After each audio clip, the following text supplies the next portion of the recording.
It's Red Eye Radio. Gary McNamara and Eric Harley talk about everything from politics to social issues and news of the day. Whether you're up late or you're just starting your day, welcome to the show. From the Uniden America Studios, this is Red Eye Radio.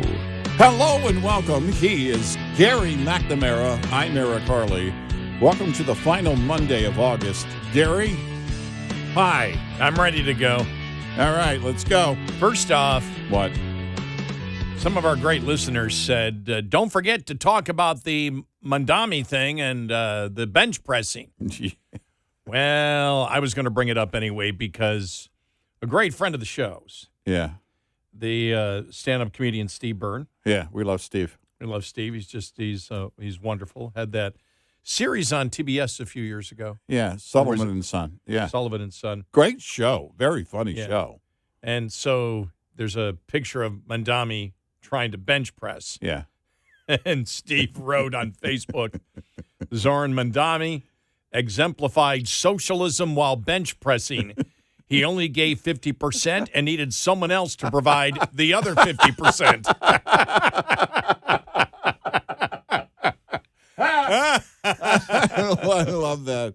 That's great. That is absolutely great. Now, how much was it? Like 135 pounds? Was it? Was it only 135? Now, I've And he never was struggling? I do resistance and weight training all the time, but I've never bench pressed before. I don't think I've ever, I don't know if I've ever, maybe when I was younger I tested my limit. I don't know because, I wasn't a jock. I remember a couple of buddies who were football players, and they played pretty much every sports.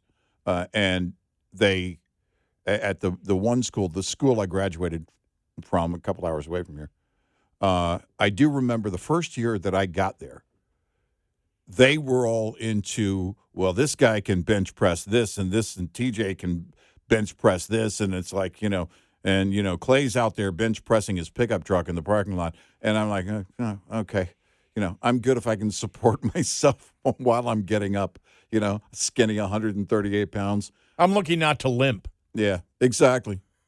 Yeah. Can I get up off the couch without making any kind of vocalization whatsoever? The answer is no. But, that's my goal. We sound like that one, you and I getting up in the morning, we sound like that one, who was a female tennis player, remember? Oh, was yeah. that Steffi Graf? Was it? Yeah. Remember? Yeah. You know what I feel like sometimes when I wake up in the morning? Mm. Did you ever watch North Dallas 40? Oh, yeah. Yeah. The beginning of it, where Nick Nolte's getting up, Yeah. and there's prescription pills all over the place. Right, right. And he's, the radio comes on. He's like, it's like it's the slow. I'm like, I never played professional football, and that happens to me. Yeah, exactly. How did we get to the same point? And what's funny is Nick Nolte didn't play professional football, and that's probably how Nick Nolte wakes up. I can't believe I got to do another movie. Do you remember one time he was one of the magazines had him as the sexiest man in the world? Yeah. But they said not your typical sexy. It was the Yeah, the Tim Walz kind of sexy.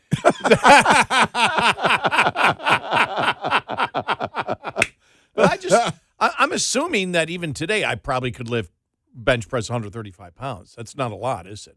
Well, to bench press in that position. I would hope that I could.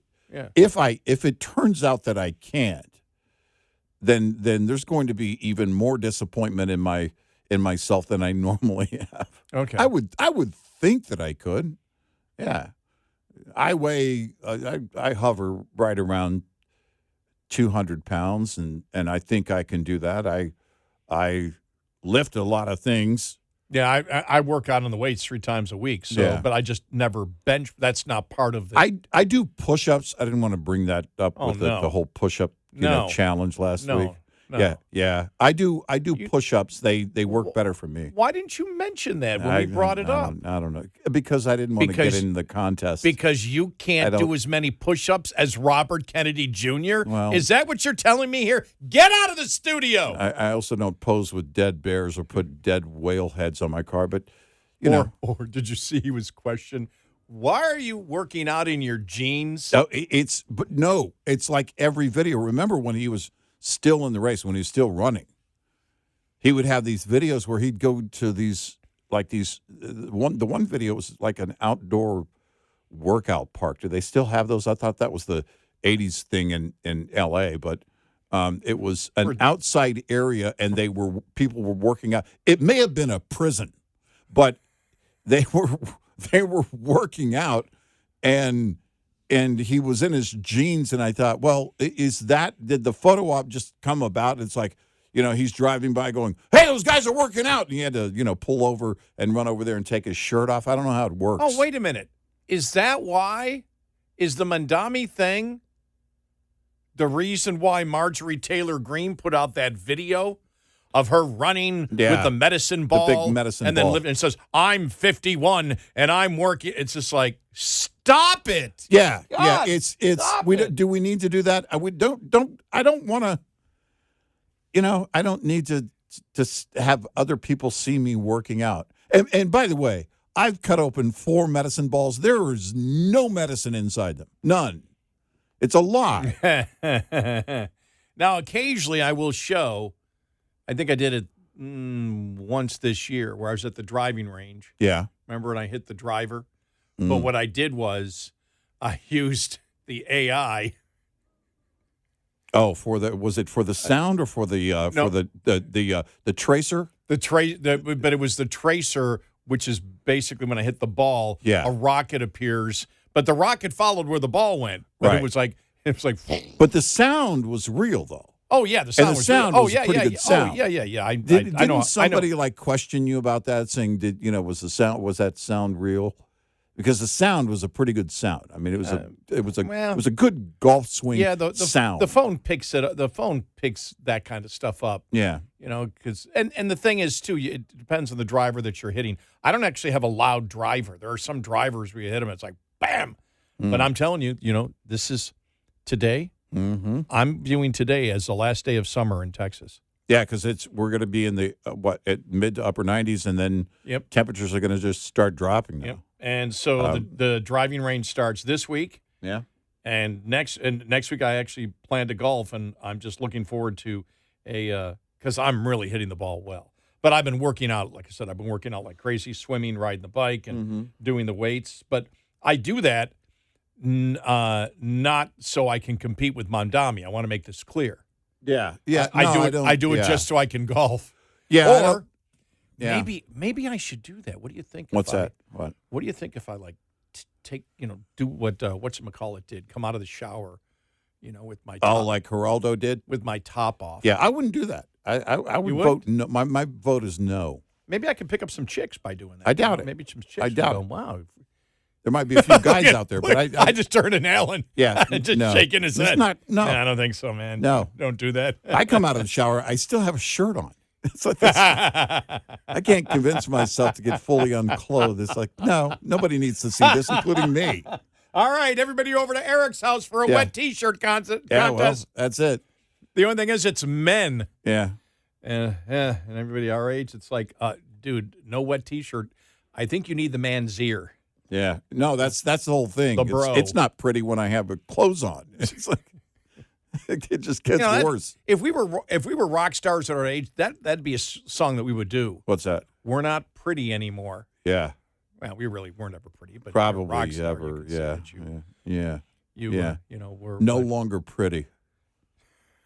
No longer pretty. That's going to be our first album.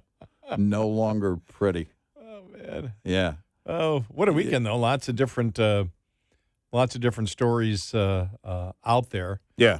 It was really interesting how even the liberal media focusing on the difference, a deficit of 4.5 million voters. Even CNN talked about it. The New York Times wrote the dang thing. Right.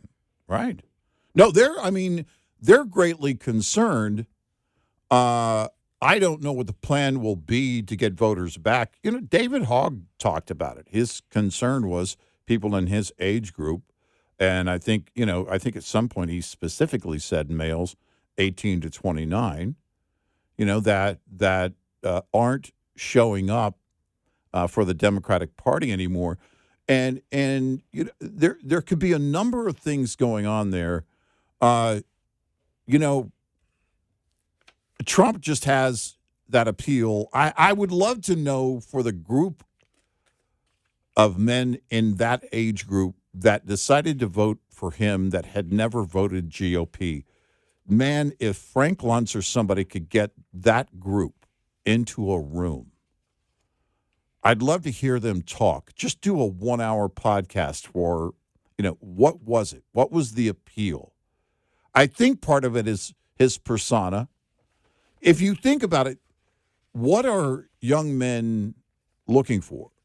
They're instinctively a strong male figure. A strong male figure who knows how to do things. They're looking at, whether they're specifically looking for a mentor or not, they're looking at people that are successful going, I want to do that.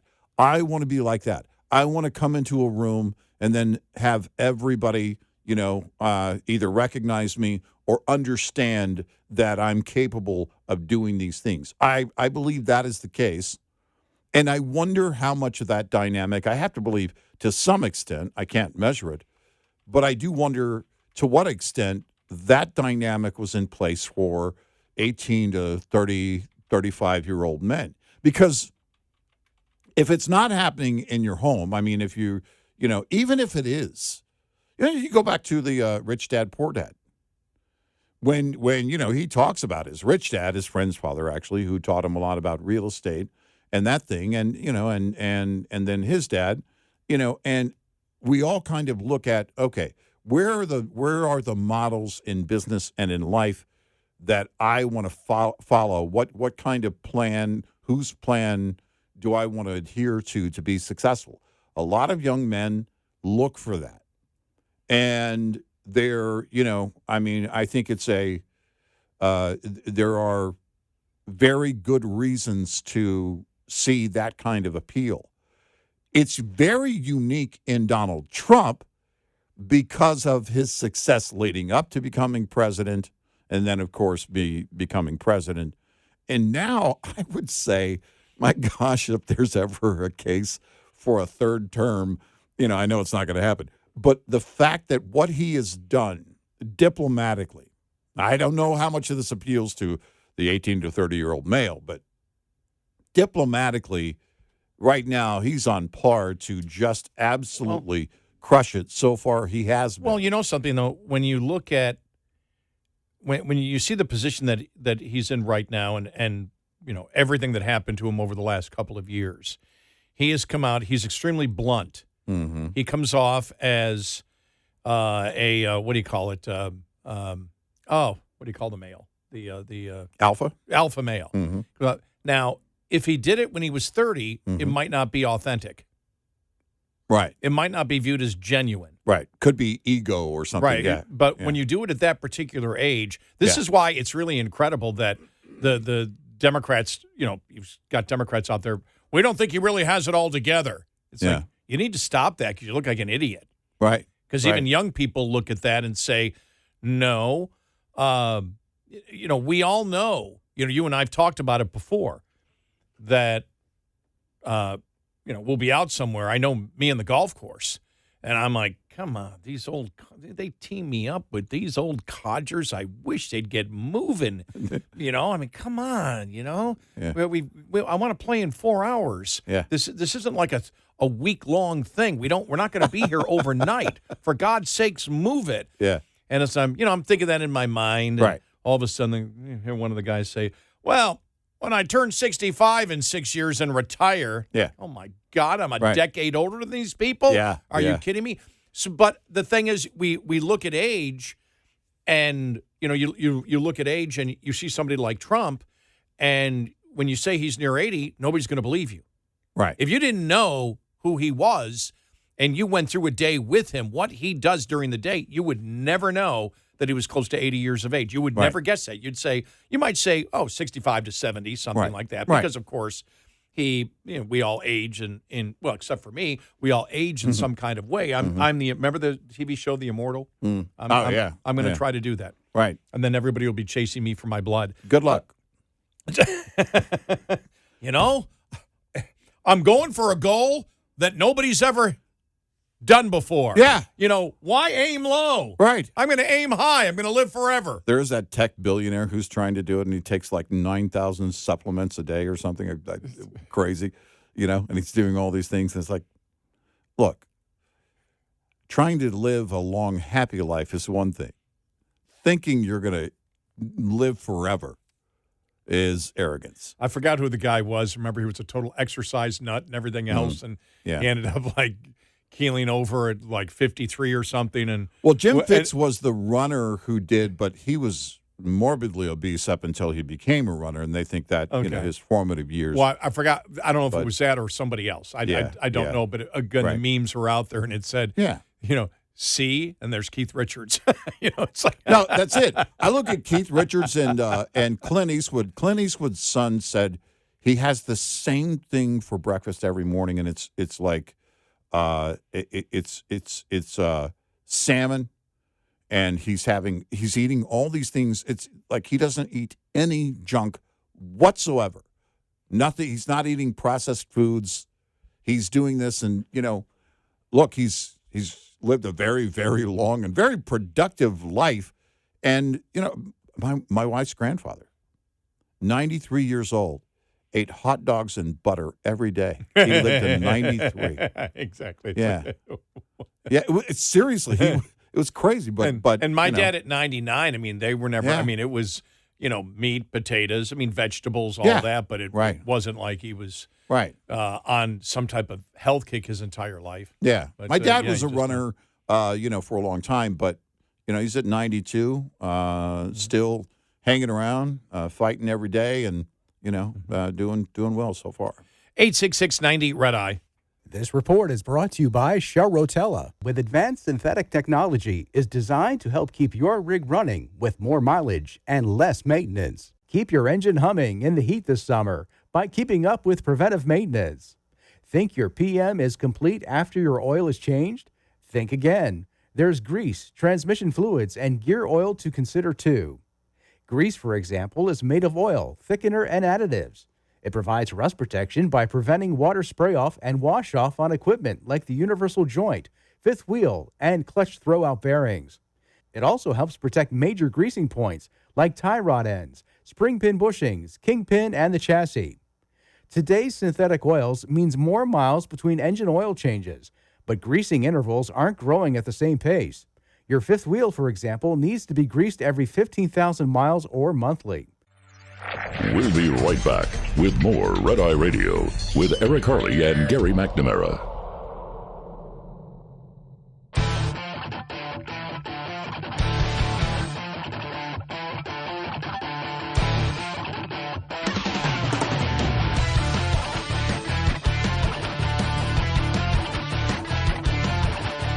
We're Red Eye Radio. He's Eric Harley, and I'm Gary McNamara. Welcome in. Good morning. Thank you so much for being here. This morning, I was just reading this here. We're talking about just young people and Trump, and I just happened to come upon this. I was looking for another survey that I'd seen over the weekend, and this came up. Young people inspired by Trump and Musk, UCLA survey finds a large number of young people say they're inspired by the likes of Elon Musk and Donald Trump and want to be like them. The survey was conducted by UCLA Center for Scholars and Storytellers, which sought to learn more about how young people view the American dream and how attainable they believe their financial goals are. So now, most of them believe that the American dream, but they're looking at the American dream as financial, is out of reach. Right. I never viewed the American dream as financial, ever. No. I viewed it as taking the opportunity that exists in freedom and going for it.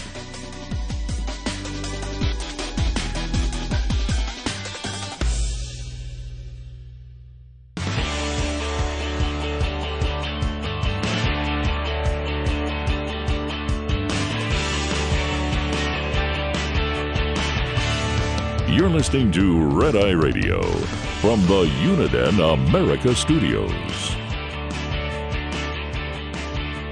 And he is Eric Harley, and I'm Gary McNamara. Welcome and good morning. Thanks so much for being here. Yeah, so I just thought it was interesting. I was looking for something else and found that study that was done, or the survey from UCLA, which talked about, what young people want to do, but they admire the people they admire the most are people like Elon Musk and Trump, but they view the American dream as money. I never viewed the American dream as money, ever. I never thought, I'm in my mind, I just never have. I've never thought I want to be a millionaire or I want to be a billionaire. Those thoughts never entered my mind. When I saw, I can't think of his name right now, the guy that created the Savannah Bananas.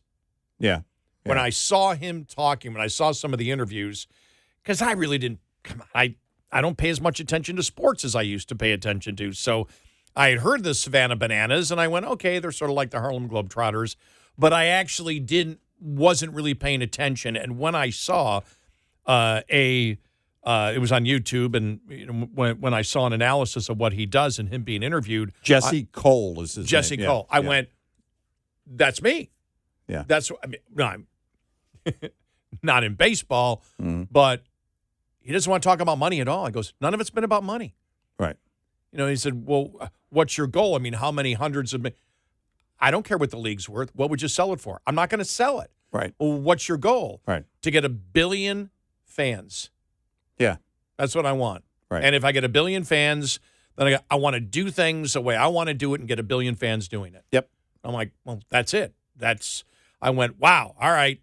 That was my mindset when I was a teenager in my 20s, 30s, 40s, 50s, and however long I've gone past 50. Yeah.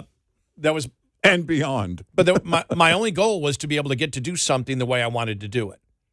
Yeah. That was really it. I mean, that was my American dream. It was, I want to experience freedom. I never thought about money. No, financial independence, which is more about the independence. Yeah. That's yes, the only thing I wanted to make enough money to pay my bills and everything else and save a little bit, but I never thought like millionaire, billionaire, because yes, the wanting to be self-sufficient is huge. Right. But that's different than dreaming I want to be a millionaire or a billionaire or whatever. Because if you look at it, a lot of people think, well, if I was a millionaire, then I could retire and do. Trump's not doing that. Elon Musk's not doing that. When I met Sam Walton, long time ago, great guy. He drove his pickup truck for the longest time. Mm-hmm. It wasn't about money. Right. It was about productivity. It was about doing something and continuing to do something that worked. And when they sit there and I see everything, well, the young people, the American dream is about making money. That was never, I find it fascinating that I never had that thought in my entire life, even when I was young. Right. Never had that. Well, and that's, except for my brother and I, when we were about 10 years old, and we saw our grandfather on one side, and he had his television room, the black and white TV, and he retired, and he sat in the recliner with 3 television channels, and at that point we went, wow, that'd be the greatest thing in the world. So I guess we weren't really shooting really high when our fantasy at that young age was watching 3 channels on a black and white TV and sitting in a recliner. Yeah. Sitting all day. That's retirement. Yeah. It's like, we can't wait to do that. That sort of went away real quick. Now it scares me. It's I know. I want to keep moving.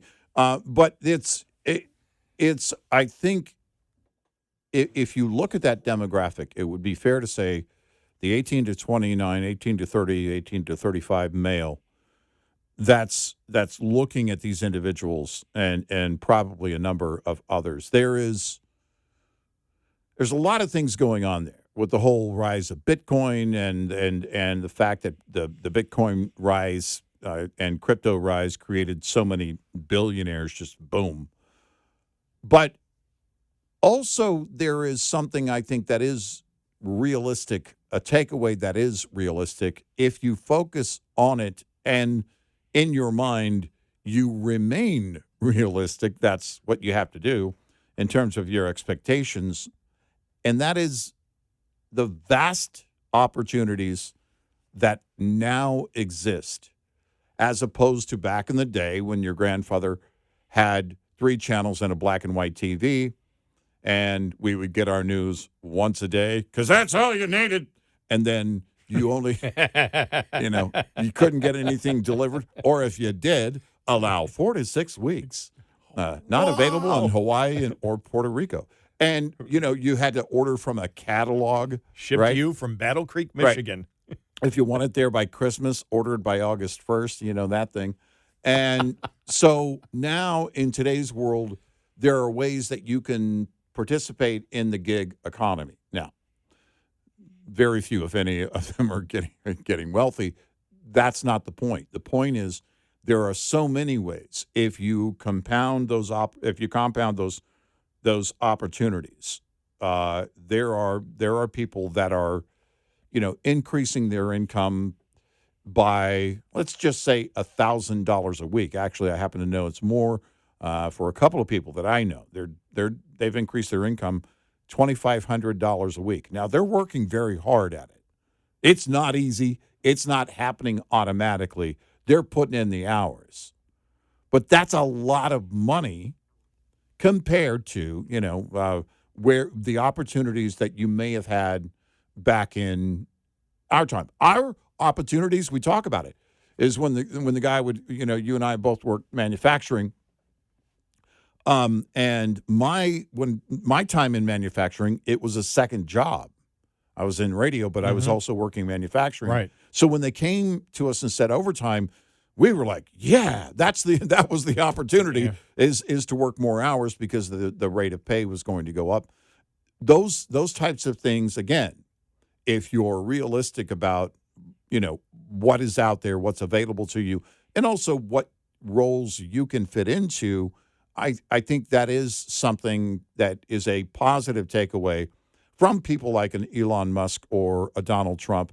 And then you get, and someone said it the other day, I forget the guy's name, it was one of the tech CEOs that said the AI era, this beginning of the AI era, is probably the most exciting and has the greatest opportunity of any era that we have had and in career-wise in this country, in our society.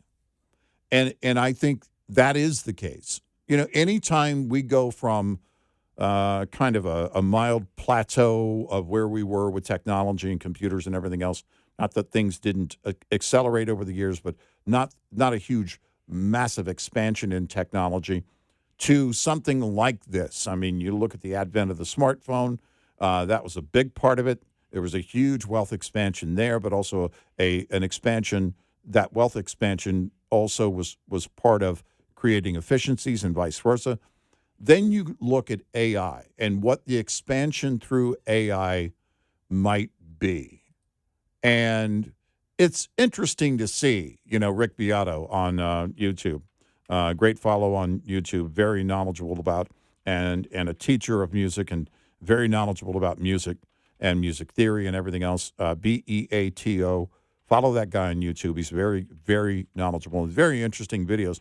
But he's got a concern about AI music, right? There's AI music out there that sounds pretty good. Even Rogan bounced off one of it and played part of Beato's video, and where Beato created this artist in just seconds. A female artist gave her a name, this song that came on, and you could hear this song on the radio. And it was like, they're not playing it on the radio, but you could reasonably expect to hear a song like that on the radio. And those types of things are one thing. But when you get into the creative expansion in technology and also the certain tasks that have to be done in the tech world, we talked about if you've followed Biden's advice and you went to learn to code several years ago. Well, now there's a very good chance, most are saying that the coding will actually be done by AI in the future. So that role for humans is going to be very, very small. But there are other roles probably we haven't thought of. And then the stuff that Mike Rowe introduces, and that is the infrastructure, the power needed for these systems, for the AI world is going to be huge. The jobs that will require humans will be in high demand and will be great paying jobs. Are you going to be Elon Musk in terms of what you earn? Nope. But you're going to have tremendous opportunity. That's the only thing I looked for when I was young. I want the opportunity, the chance to work. Give me a chance to work, and then I'll go make my own raises. You know, one of the things that I've done is try to find any information in the increase of productivity, for example, from farming to the Industrial Revolution, and then look at AI. Because we hear, for example, in AI that there could be an increase. I haven't seen the time factor, though, in it, anywhere between 20 and 40%.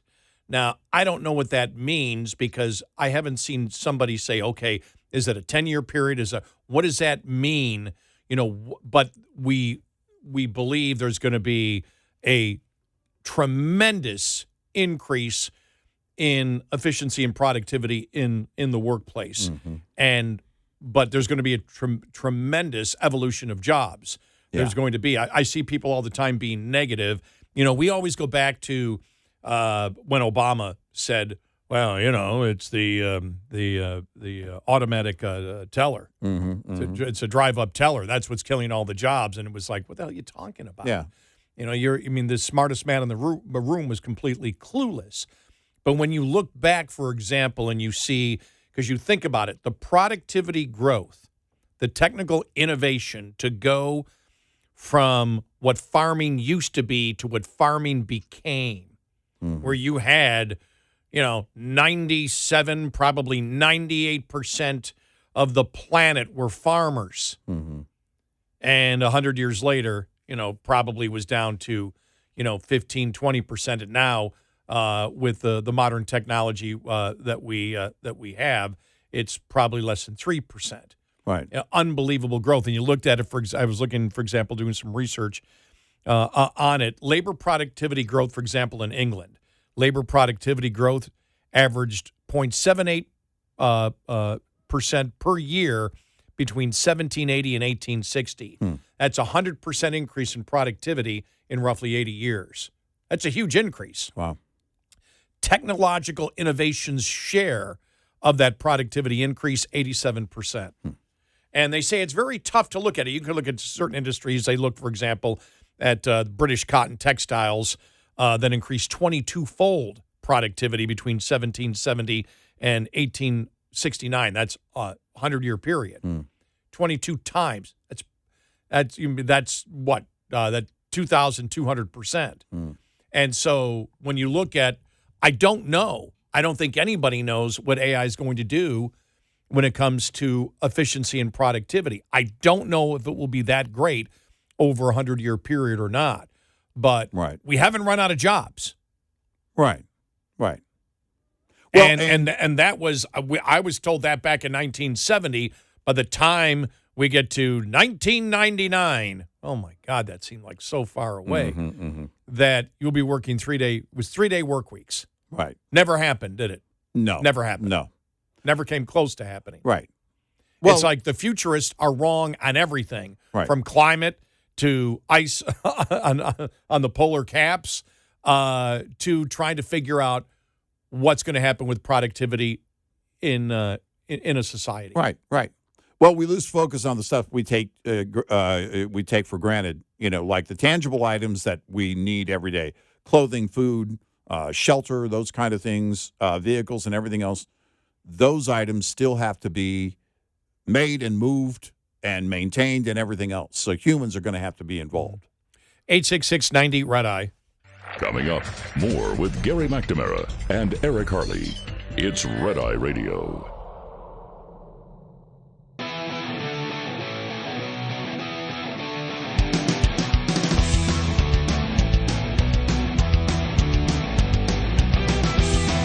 We are Red Eye Radio.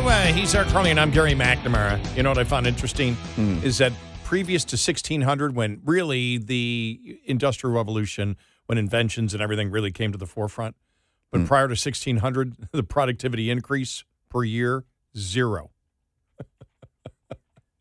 Wow. I found that. Now, you'd have to go back and look at each and every year. Of course, there were inventions that had to increase productivity to that point, but they said overall, 0 productivity increases. You think about that when we were born. I mean, you think about, the last, 300-400 years. Yeah. For how long man's been around. Mm-hmm. Thank God we were born in this day and age. Huh? Oh, yeah.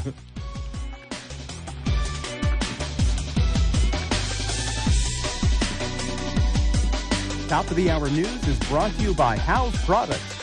Visit houseproducts.com. This is Red Eye Radio on Westwood One.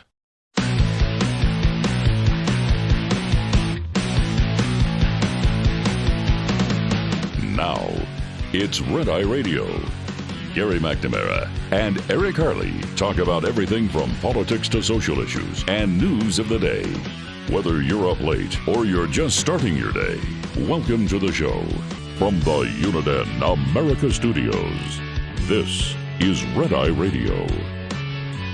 All across America, we are Red Eye Radio. He is Eric Harley, and I'm Gary McNamara. Good morning. Thank you for being here. As always, we appreciate it. All right, the best tweet I saw about Mamdani, though, and trying to bench press. Mamdani not benching 135 pounds is not a huge deal. I actually served with a few Marines who could not do that, and we never gave them a hard time. We didn't want them. Hang on a second here. I just lost it. Let me get it back again. We didn't want them worrying during pregnancy, and we knew they'd get strong again after coming back from maternity leave. I love it. That's the best one. Yeah. I mean, you think about it, the whole, oh my gosh, the whole Cracker Barrel thing. And I love that, the left. How come they're making such a big deal out of it? How come? Because it's such an obvious mistake from the business. Yes. Such an it's a horrible business decision by Cracker Barrel and their management. Horrible. And it's for no other reason than this activist attitude that she has. Yeah. And we've seen that before. And how she didn't pay attention to that is beyond me. How you don't see the moves with Bud Light and that whole thing.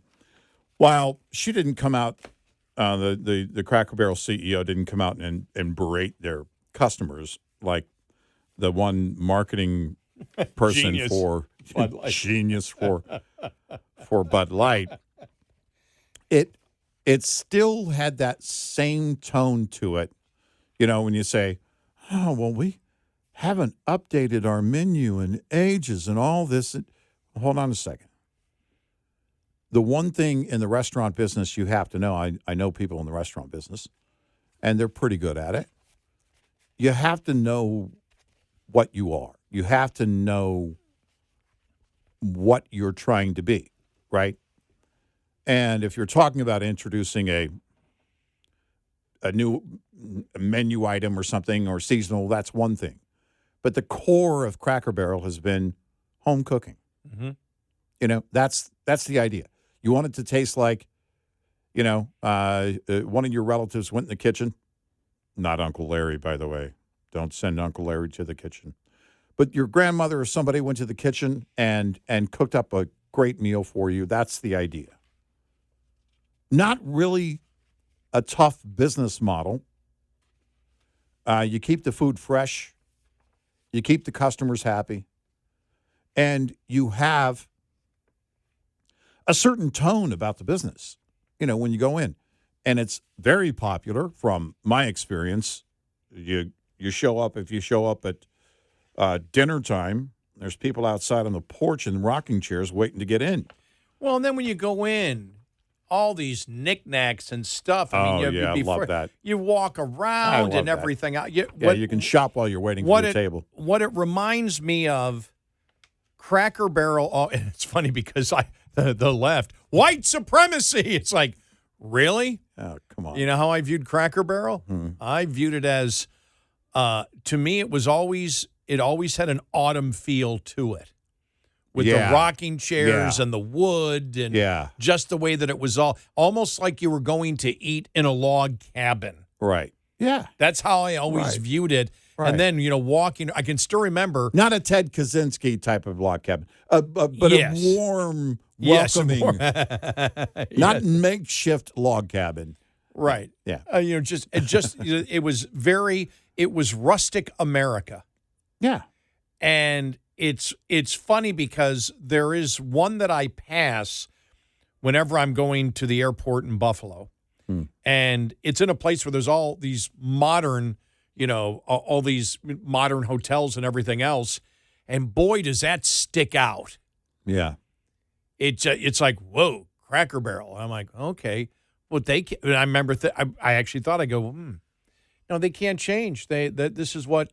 There's a bunch of hotels and everything around this Cracker Barrel. I'm like, no, I can imagine people go to the hotel. It's the Cracker Barrel is right there. Let's go to let's go to Cracker Barrel and have and to me, and you can get breakfast there too. I mean, that's my thought is, and it was my parents that got me to go there because they would go to Cracker Barrel all the time when they came to visit me in Texas. Yeah. And we were driving this, you got a Cracker Barrel. We'll go there to eat. I mean, they were just like, absolutely, completely, and totally laser beam focused on that. And I had never been in one until I went in with them. And I went, this is really a cool place. Yeah. This is really different. It has their own niche. Right. And its own identity. That's what you want. You want to know exactly what you are in the restaurant business. You need to know what your customers expect you to be, the food they expect to have, and the customer service they expect. But also, again, as you mentioned, the shop, all of that stuff is part of it. It's part of an experience. I don't know how you don't see that. And then you come up with a logo that's the most boring logo ever. It looks like the kind of sign that you would put, on the back side of strip shopping centers. Yes. Where they have the back doors where you take the trash out and stuff. It looks like a sign you would have on one of those back doors. Or it looks like a hazard sign that you put on, like it's a construction ahead. It's a construction Cracker Barrel. Hey, don't touch this. Don't mess with this. It's a Cracker Barrel. It has zero welcoming qualities to it. Now, well, I tell you, the modernistic, as they call it, the modernistic motif. You might as well just start a new restaurant. Right. Don't call it Cracker Barrel. Start a new restaurant. Right. Or keep your Cracker Barrels and then, experiment with something with another brand. Right. But it made no sense. Now, I haven't seen their books. I don't know where they were. But to me, Cracker Barrel meant, breakfast, you got to say grits, right? Yeah. You got to say grits. Yeah. But besides that, it was when I went into Cracker Barrel, if I'm in there for dinner, I'm expecting meatloaf, potatoes, mashed potatoes, vegetables. Yeah. And then, breakfast, pancakes, eggs, grits, if you want grits. Mm-hmm. Now, I grew up north, and grits was really not a big thing. But the fact is, you knew, and that's what made them different. Right. Yeah. But it's just... what I do is and I know one of the board members, one of the shareholders who's a board member was really apparently, I was reading reports over the weekend, really into the whole DEI stuff. Do they spend their money? Do they invest their money to make money, or do they invest their money to make a statement? Because I look at this and this is what amazes me the most is that you could have a management that would completely and totally destroy the brand. Yeah, right. Or a marketing person like in Bud Light that didn't run everything. Maybe she did run everything by the top management. Somebody wasn't watching them. Because these decisions are just, and this is where you and I talk about just how people think. You and I, with the whole Bud Light thing, would go, no! What are you doing? No! Right. Why would you want to berate your customer base? Right. I mean, that's like, by the way, we are Red Eye Radio, and even though we love our scumbag listeners listening, we're trying to get the socialists to listen. I was going to say, we want more commies. Look, nobody has a worse customer base than radio, but we're not going to say that on the air.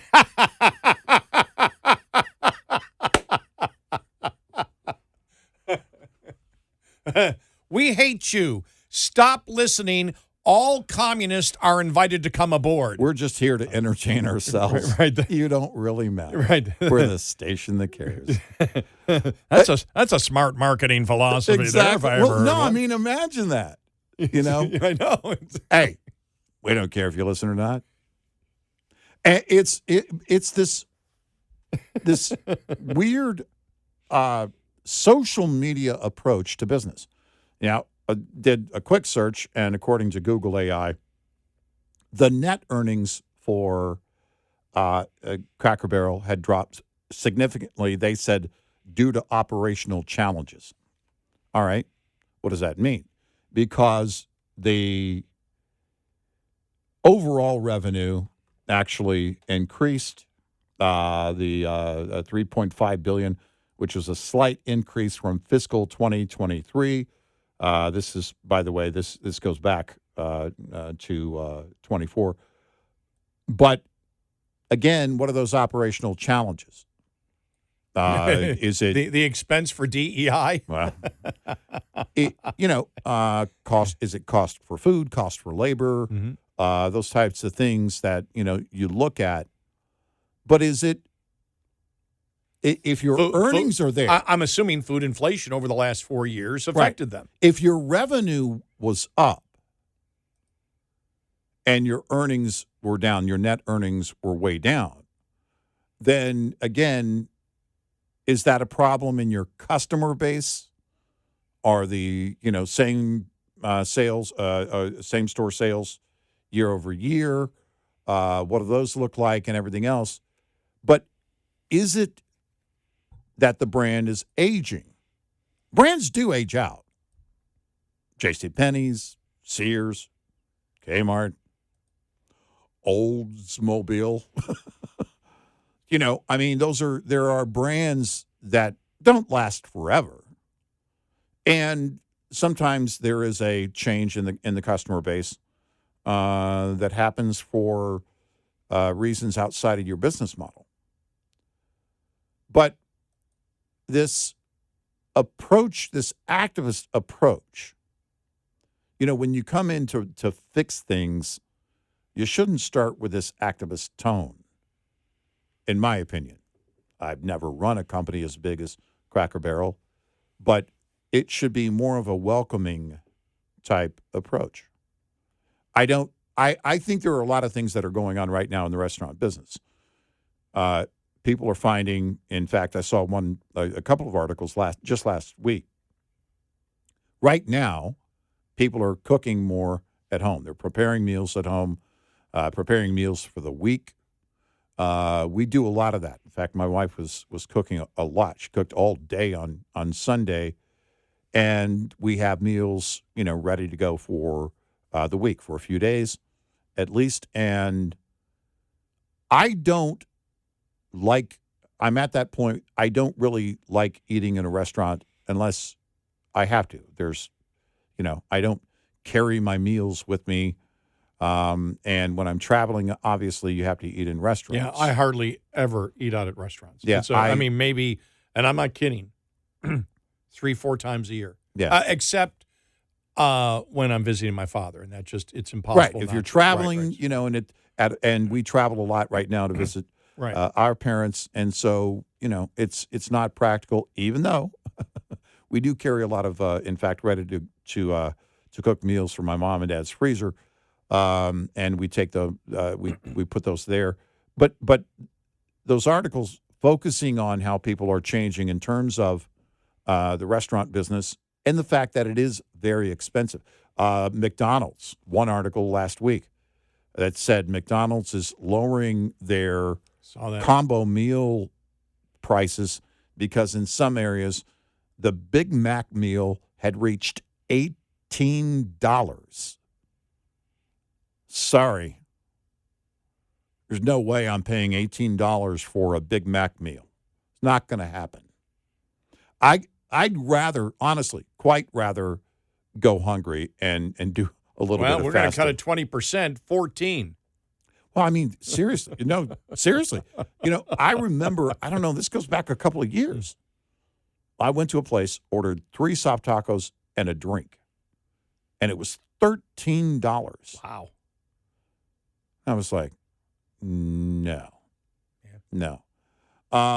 It's also, for me, and in my opinion, never as good as a home-cooked meal. But if you're in the restaurant business, you're going to have to understand what that is. You're going to have to mitigate, that inflation, whatever inflationary pressure is on you in order to attract that business back if pricing is the problem. But the one approach that you have to avoid at all costs is the activist approach, and that's what they did at Cracker Barrel. Whatever the problem is, that is not the solution. 866-90-RED-EYE.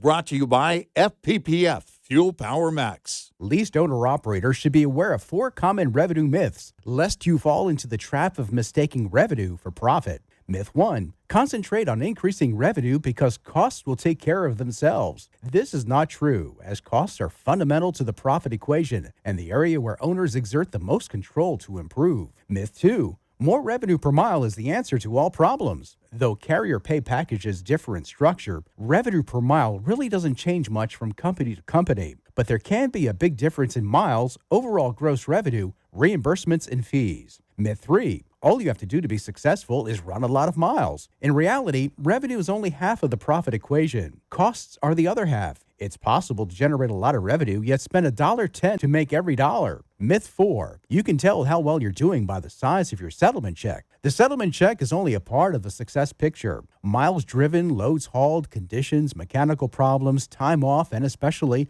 costs all have to be considered. Owner-Operator Business 101 is provided by Overdrive's Partners in Business program. Go to overdriveonline.com to the Partners in Business section of the website for more details on this and many other topics. Brought to you by Shell Rotella, with advanced synthetic technology is designed to help keep your rig running with more mileage and less maintenance.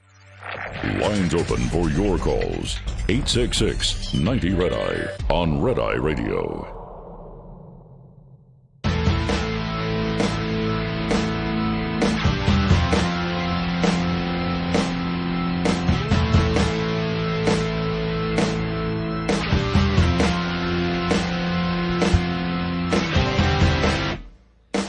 We are Red Eye Radio. He is Eric Harley, and I'm Gary McNamara. I'm telling you, some of the memes over the weekend were just, the Cracker Barrel ones were just unbelievably funny. But that's a problem for the company because from a story that might last a day, once it starts getting into meme territory, and you knew it was at that point. Yeah.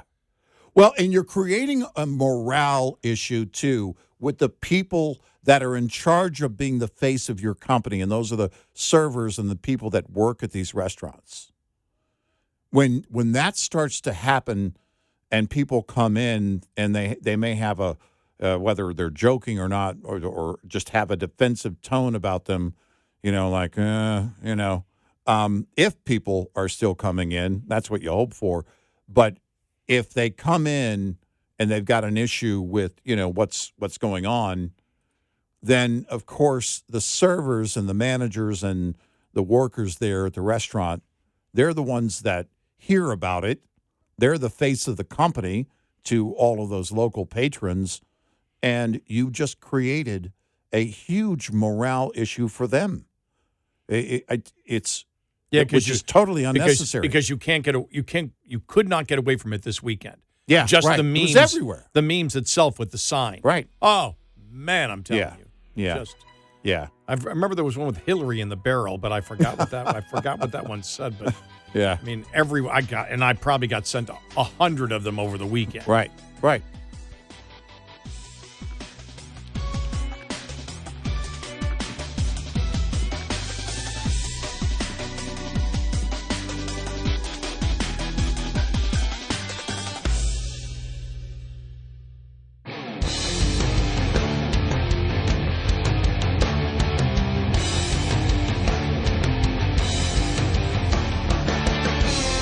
Catch all 5 hours of the show live every night on the Red Eye Radio app. Available in the App Store. Red Eye Radio. And he is Eric Harley, and I'm Gary McNamara. Good morning. Thanks for being here. Download our Red Eye Radio app today, and you can listen when and where you choose. All right. Man, thank you. So many topics over the weekend. My gosh. Still the blowback. Oh, okay, the whole John Bolton thing first. I've gotten so many. What do you think? I go, I don't know yet. I don't know. Yeah. I don't have the evidence in front of me. I don't know what's in the warrants. Yep. I know they were broad warrants, but I don't know specifically what they're looking at. I've seen major speculation and allegations, but they haven't come from the Department of Justice. Well, again, I don't know. Again, it's I don't know, guilty, not guilty. If we're talking about a classified documents investigation here, we've seen a number of those over the years. In recent years, the question would be, again, is it true? First of all, and what did he use them for? Why did he have them? All of these things. I think the one thing that I've said about John Bolton is that I am convinced that he took the job as National Security Advisor during the first Trump term only to write the book, only to get to the point where he's going to be able to write a book. As soon as he's gone, with Trump still in the White House, he comes out with a book. And on his press tour, it was the first time he smiled in his entire life. And it sent a message to me that, you didn't wait for the guy to no longer be in office. You're not writing this down the road. He's still in office, and you're doing this. And it makes me wonder why you took the job in the first place. And the only conclusion I'm convinced, or I've convinced myself, that the only reason you do that is to write the book. Well, so I don't know if part of this is related to anything that went into his book. It's too early to tell. I don't know. Right. I will say this. The thing that always got me about Bolton, and by the way, I believe the opinions that John Bolton has held, for example, he agreed with Trump on Iran, on what Trump did to Iran. As I've said, I've always viewed some of the opinions that he has had as needed in national security, which is you don't trust a damn person out there. Yeah. You don't trust. I'm on board. You don't trust Iran. You don't trust Russia. You don't trust China. You don't trust anybody. Yeah. There's no benefit of it. You don't ever look weak.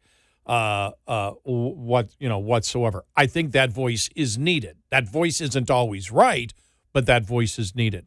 Right. What in this case, the challenge, because I don't know what they have. Like I said, I don't know. Yeah. If he had top secret materials in his house, for whatever reason, there is no reason. Right. He's not a former president of the United States. Exactly. So whatever reason doesn't matter. He's not supposed to have exactly. them. And so we'll see what happens. We'll see what happens. For me, there. that was just curiosity because I think to myself, all right, you take that so you can write a book or write a second book or write 3 books or it's, again, either way, you're breaking the law. It doesn't matter. You can't have them to begin with. But the motive of an individual is always, I'm always curious about that. Again, if indeed he has broken the law here and there's, something found. But there are different motives other than writing books, and those get into scarier territory. I don't believe John Bolton would be a sellout or a spy to another nation. But again, you look at, hold on a second. I do believe John Bolton is smart enough to not have these documents. Well, to know that you're not supposed to have these documents. Well, I saw over the weekend, it's like, well, his book, and I'm like, well, okay, they did vet the secret stuff. I remember that being an issue when he was writing the book. Yep. But he might have had that top secret material where he's not supposed to have the top secret material. Right. But again, we don't know. The problem with this coming out when it is the fact that it did give ammunition to the Democrats. Because if you look at, and so, I mean, Adam Schiff was out there. You had the Democrats out there this weekend saying, see, he's going after John Bolton. Anything else Trump's going after is not legitimate. When you look at and this is just pure revenge. When you look at Russia collusion, this is not revenge. Right. When you look at anything concerning Russia collusion, when you look at Comey, Clapper, Brennan, Hillary Clinton, none of this stuff, none of it is there's no way you can make that argument it's revenge because we already know so much of what's already on the table, and what's on the table stinks. With Bolton, you don't know. Mm-hmm. And so the Democrats, any issue that exists out there from the Democrats, they'll pound on if the public doesn't know what the truth is at that moment. Right. Then if the truth is found out, as it is many times, they'll back off it completely. Mm-hmm. We saw that with a couple of weeks ago with the whole Israel's committing genocide. See, there's the baby. Mm-hmm. Oops, we got that story wrong. Let's just not talk about Israel committing genocide at all. Right. That's all of a sudden the topic disappears. That's what they do. There is no shame. They're political activists. Right. That's what they do. So they're going to pound on this. And I know I saw it over the weekend. But when they went into Mar-a-Lago, they assumed Trump was guilty, and now they're giving Bolton the benefit of the doubt. Yeah, of course. That's why when you're part of the Trump administration, if you want to win, you've got to make sure that everything that you do, once you do it, there is absolute transparency, because we saw what happened with the Epstein files. Yeah. And you don't want that happening. Right. They really can't do much when you go after Adam Schiff, and you go after Comey, and you go after Brennan, and you go after Hillary, and you go after Clapper. Mm-hmm. When you go after Obama, when you go after Biden, when you look at everything that happened in the Russia collusion hoax, there is enough information there. That's what you want. You want that standard. There's enough information we have here, not to convince Democrats, right, but to convince independents out there who actually want to know what's going on. You've already got Republicans by your side on it. They know what happened. You want independents and maybe some Democrats, these Democrats that are slowly being peeled off over the last 4 years, which we'll get to here in a little bit. You want them, if they're inquisitive on it, and I'll give you the example, all the people that are being peeled off, and in fact, I think it was CNN over the weekend that was talking about the reduction in what states, and they were looking at all the battleground states. It's like, right, yeah. Whoa. Yeah. When you saw that, you're like, that's post-2020 to 2024. Whoa. And it's still continuing. There's a problem for Democrats there. But that I look at those.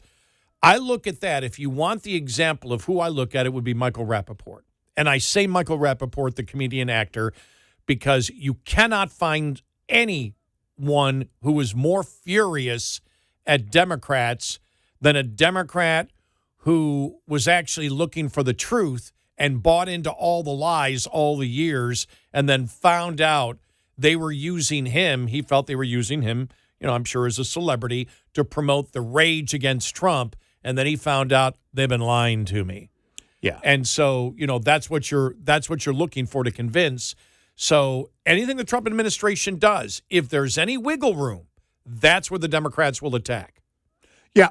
And, we'll see where this goes with Bolton. Fox News and others reporting that this was reportedly because he allegedly sent, while working for Trump, sent some classified documents from a personal email server to a family member. And again, all right.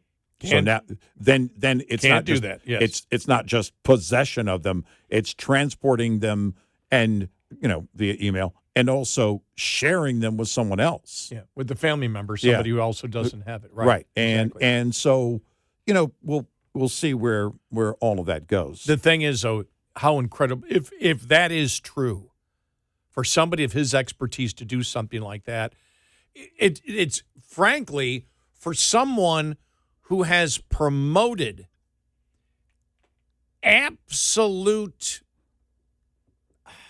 I don't want to say paranoia, but given the ultimate warning that you cannot give any benefit of the doubt to any of our enemies. Yeah. Right? I mean, right. I'm not exaggerating on that, am I? Right. I don't believe I'm exaggerating at all. He's a guy that says, no, don't give an inch to Russia. Don't give an inch to China. Don't give an inch to Iran. Don't give an inch. Well, you don't help them along. If it would be true, it would be particularly damaging to him because he's the one that wants absolute security, top secrets, because we need to make sure that we go after our enemies, and the last thing you want them to know is what they're doing. So you would figure someone like him, from what he has promoted before, would follow every rule and every regulation when it came to any type of top secret documents. Well, and that's it, because if it's true that it was a personal email, then that's an unsecured server. You know the risk. We've seen it before. We pretty much know his opinion on the whole Hillary Clinton unsecured server thing in her home. Right. And for the exact same reason. You know this, and if the allegations are true, he did it anyway. It's beyond comprehension. Yeah. And I didn't agree. I saw the Wall Street Journal editorial, and I'm like, you're jumping to conclusions before you know what happened here. Did you read that? Right, yeah. Yeah. Yeah. Because they're trying to make the case that, it stinks of revenge. Well, you don't know until you know the specifics of exactly what they're going after, till you see the evidence in front of you. Right. Right. Well, because if they're and looking that's the Department of not Source Story, that's the Department of Justice coming out and saying, this is what we have. Well, this is what we believe is going on. If someone at the DOJ is looking at this entire scenario of John Bolton's work that he did at the White House and the things that he wrote in the book and things, quite possibly that he's saying in the media and all of this, you have to then say, well, wait a minute. How did he retain or obtain certain details? What was his pattern of behavior while he was working for the government? And all of that should be audited. It's fair. If it turns out to be not in his favor politically and in Trump's favor politically, I don't care. I have no idea whether this is revenge or not. I have a great concern of people, and I don't care who it is, Hillary or possibly John Bolton, creating massive holes in national security with this kind of behavior. Again, if it's accurate and true. And if you don't clamp down on it, remember the whole Sandy Berger thing, you got a slap on the wrist. Yeah, right. Remember, went into the archives and right. went out, he had it on his person. Right. You just can't continue to do that, because it means then that nobody's going to respect, our national secrets. Right. Now, Exactly. Now, I agree with you that I'm sure that we keep too many things secret. Yeah. There are things you and I looked at. What was declassified recently where you and I went, Oh. why was that? What was that the other day? Why is this declassified? What was? There's Is nothing. it Epstein related? I forget what it was. Or was it? Somebody No. It was Russian hoax related, I think. Oh, okay. Yeah, I think. And you and I go, well, there's. Yeah, it's like there's where's no reason. Where's the national security here? Right. 866-90 Red Eye. Get in touch with Red Eye Radio, toll free at 866-90 Red Eye.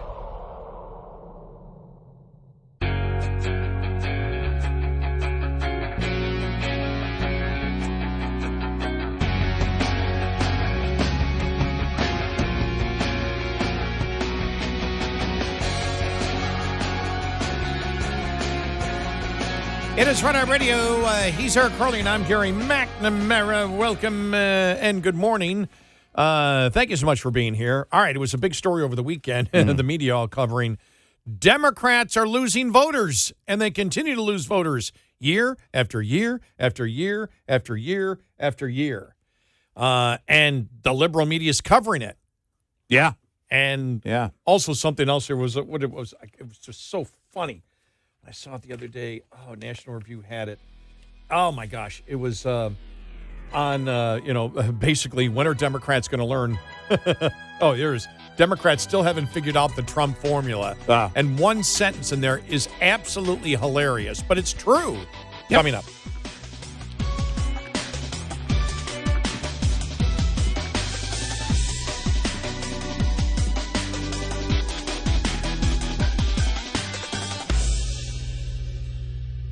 This is Red Eye Radio on Westwood One.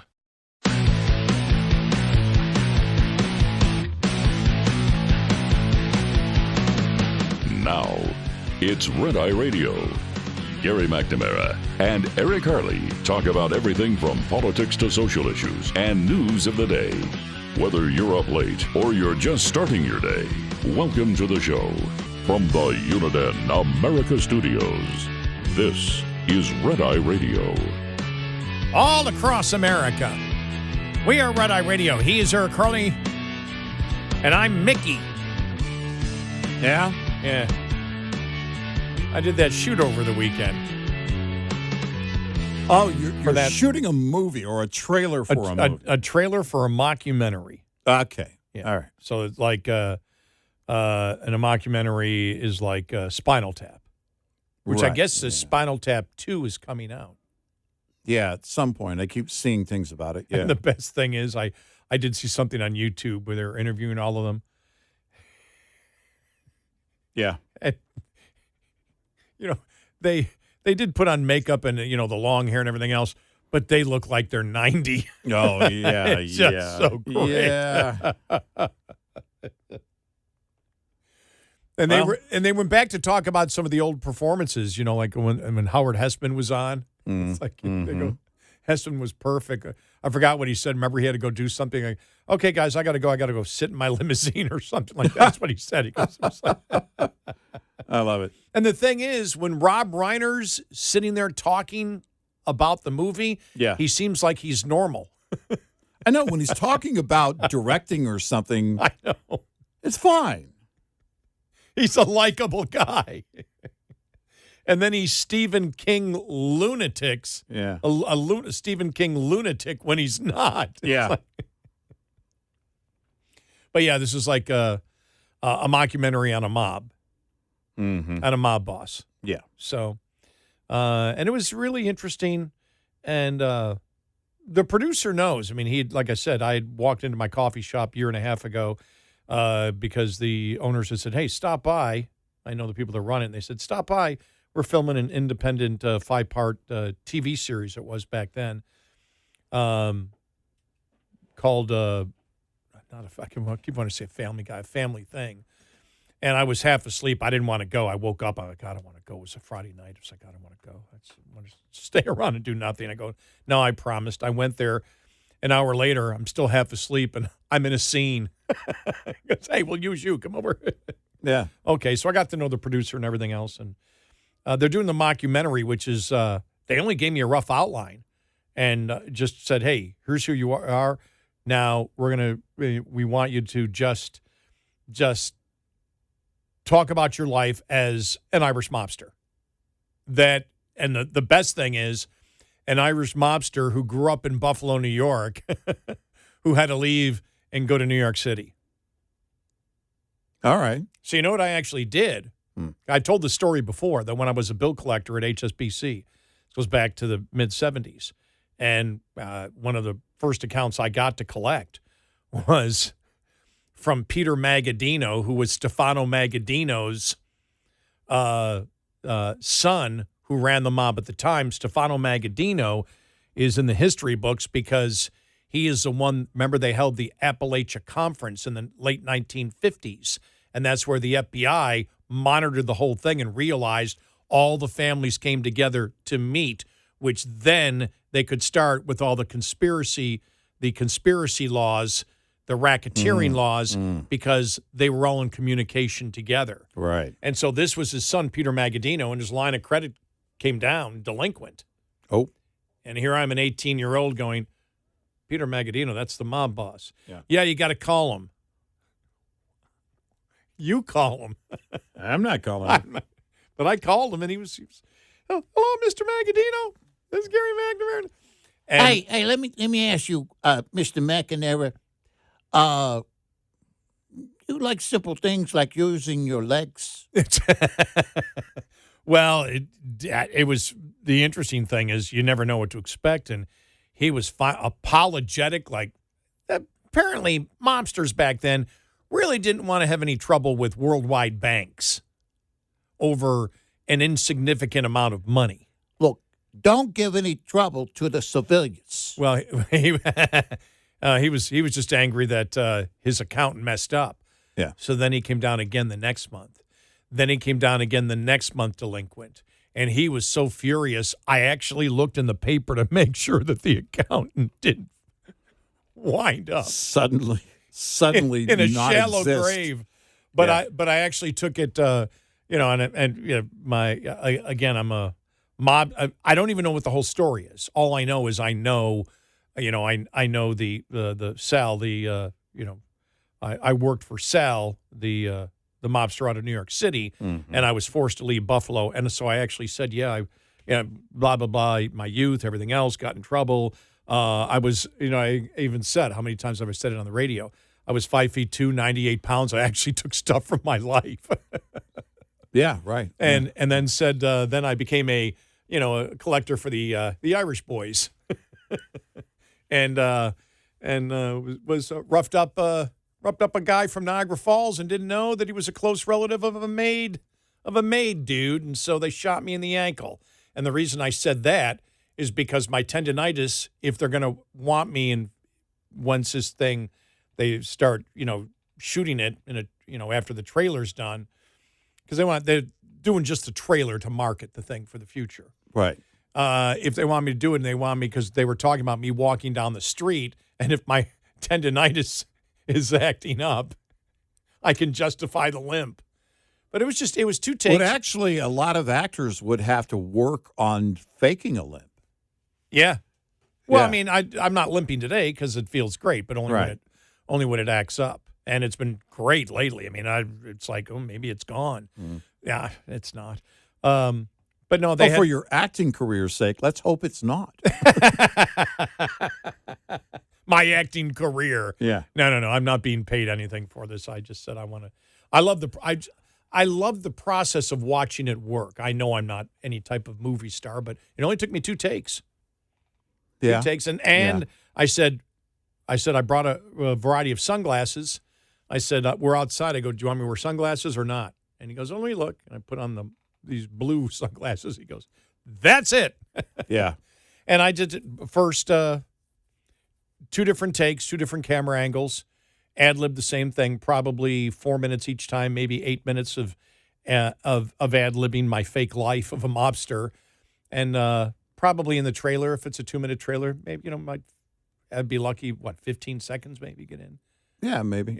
Something like that. So, but I just like the process. I just anything. Yeah, it's fun. Anything. Well, I'd say after I was done, I was perfectly calm the whole time. About halfway through, as I'm monologuing in my head, trying to come up with something. The reason he wants you to ad lib, to improvise, is because if you pause, he wants the pause in there. It looks like if you look like you're struggling to say something, then it fits the mockumentary.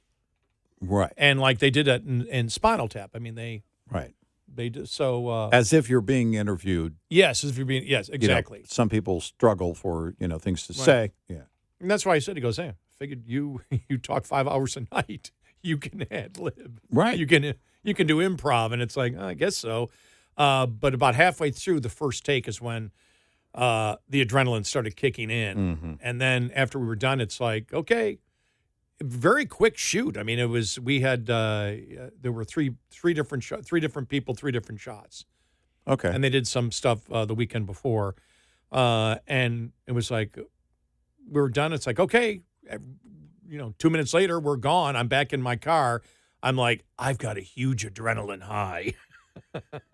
Yeah. Huge adrenaline high. Yeah. So it was really cool. But I just loved the process of everything. And, so when somebody offered me something like that, it doesn't take a lot of my time. I know I'm not an actor. But if somebody believes I may have some kind of talent there, I'll do it for the fun of it. Yeah, So it's sure. a lot of fun. Sure. Yeah, I have a couple of family members, one that's involved in like local community plays.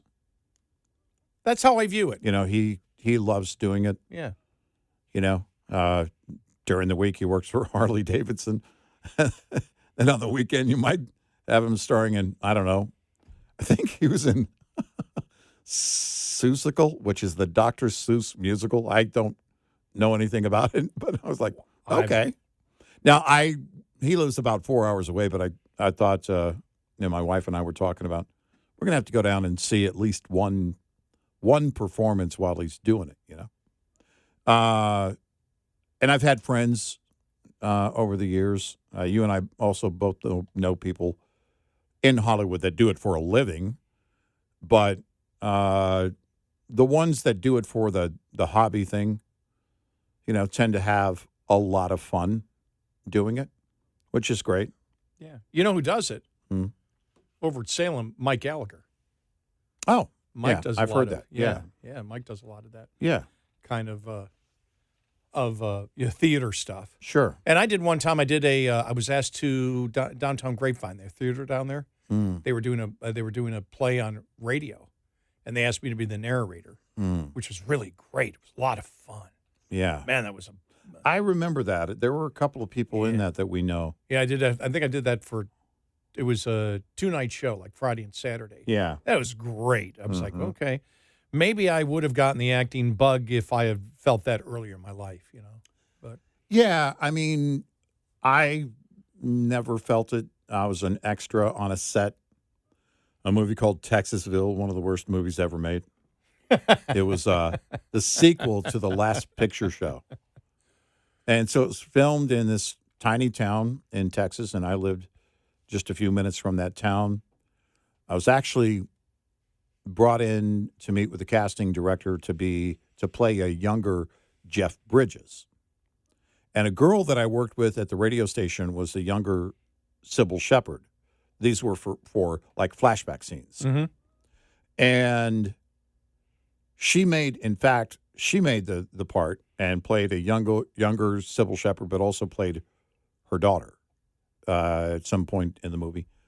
But I wasn't tall enough in proportion to my friend Christine, and because Jeff Bridges is taller than I am. Mm-hmm. But I took off my sunglasses, and the casting director went like, "Oh, wow. Yeah. Okay, hold on a second." And because I do resemble Jeff Bridges, and at that time, especially a younger Jeff Bridges.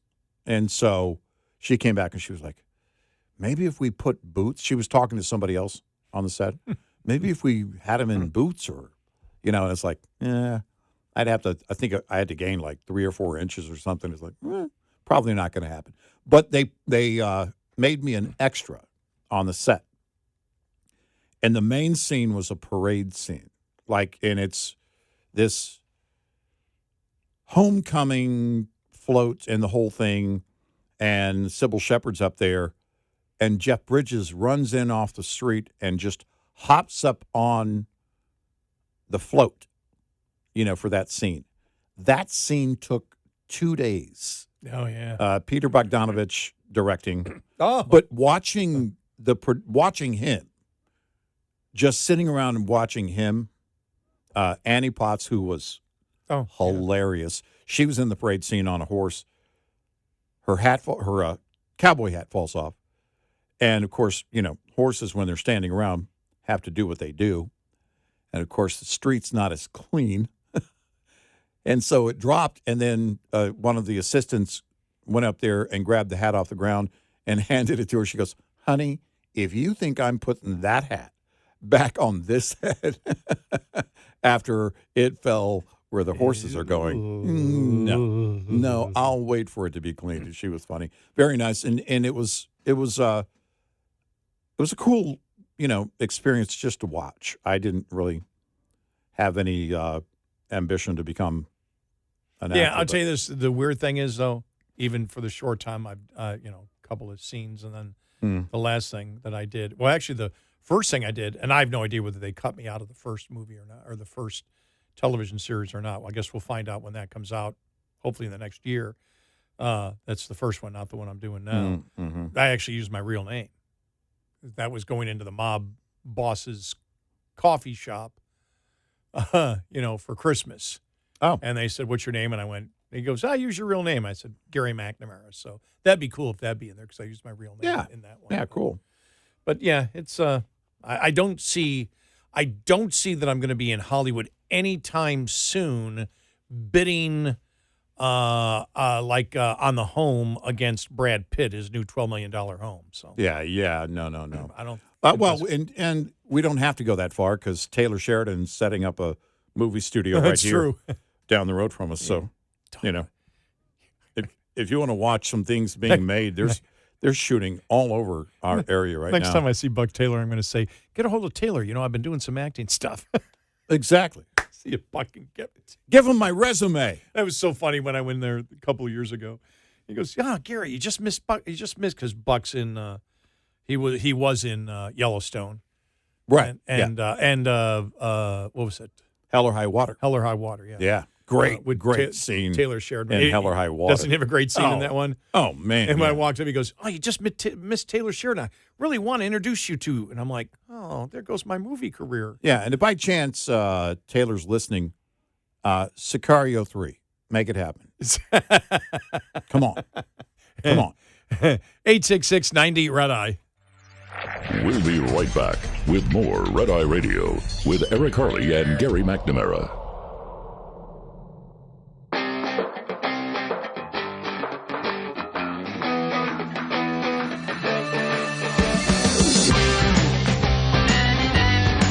We are Red Eye Radio. He is Eric Harley, and I'm Gary McNamara. All right. Saw this from Australia. Let's play just a clip from the actual reporter doing the story about what researchers are going to tell government, the suggestion they're giving government. All right, you ready? Okay. Here we go. This match between the average size of households and the average size of a home is prompting experts to propose a tax on spare bedrooms. New research from Cotality revealed a third of Australian households is made up of just 2 people, while the most common property is 3 bedrooms. It's suggested that a levy, along with the removal of stamp duty, may encourage shrinking families and empty nesters to downsize, freeing up supply. So, to go to the actual story, I'm sorry, I find this hilarious. Yeah. What they're saying is they don't have enough housing. Right. And so if you have extra bedrooms in your home, the researchers are telling the government they need to tax you for your extra bedrooms. If somebody isn't using the bedroom, they wish to put a tax on it. Now, that would keep people from buying a home if they were, two people, a couple. That would keep them from buying a 2-bedroom home. They'd only buy a 1-bedroom home. I don't know if they got to the point of saying that you need to take in boarders in order to not pay the tax.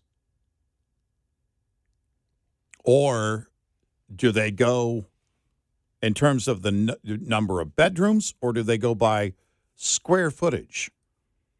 I don't know. They didn't say. Nowhere in the story did they say whether it was square footage, because you could just make a bedroom doesn't have to be a bedroom. It could be an office. It could be whatever. Right. So how do you figure that out? Right. But the fact that that's the thought in their head, however they would do this. This kind of conversation has been happening. It wasn't a big thing, but in the last several years, there's been that same tone here in the States, and that is, well, older folks have homes that are really big, and it's keeping younger folks from getting bigger homes. That's not what's keeping people from getting bigger homes. What they're saying is older folks aren't moving because the interest rates are higher. They don't want to expand or upgrade and take on a mortgage that has higher interest rates. And there's something wrong with that. If you're holding onto a property and it's only 2 people in the house and has 4 bedrooms or 3 bedrooms, that's wrong. I'll have a more detailed story coming up here on that.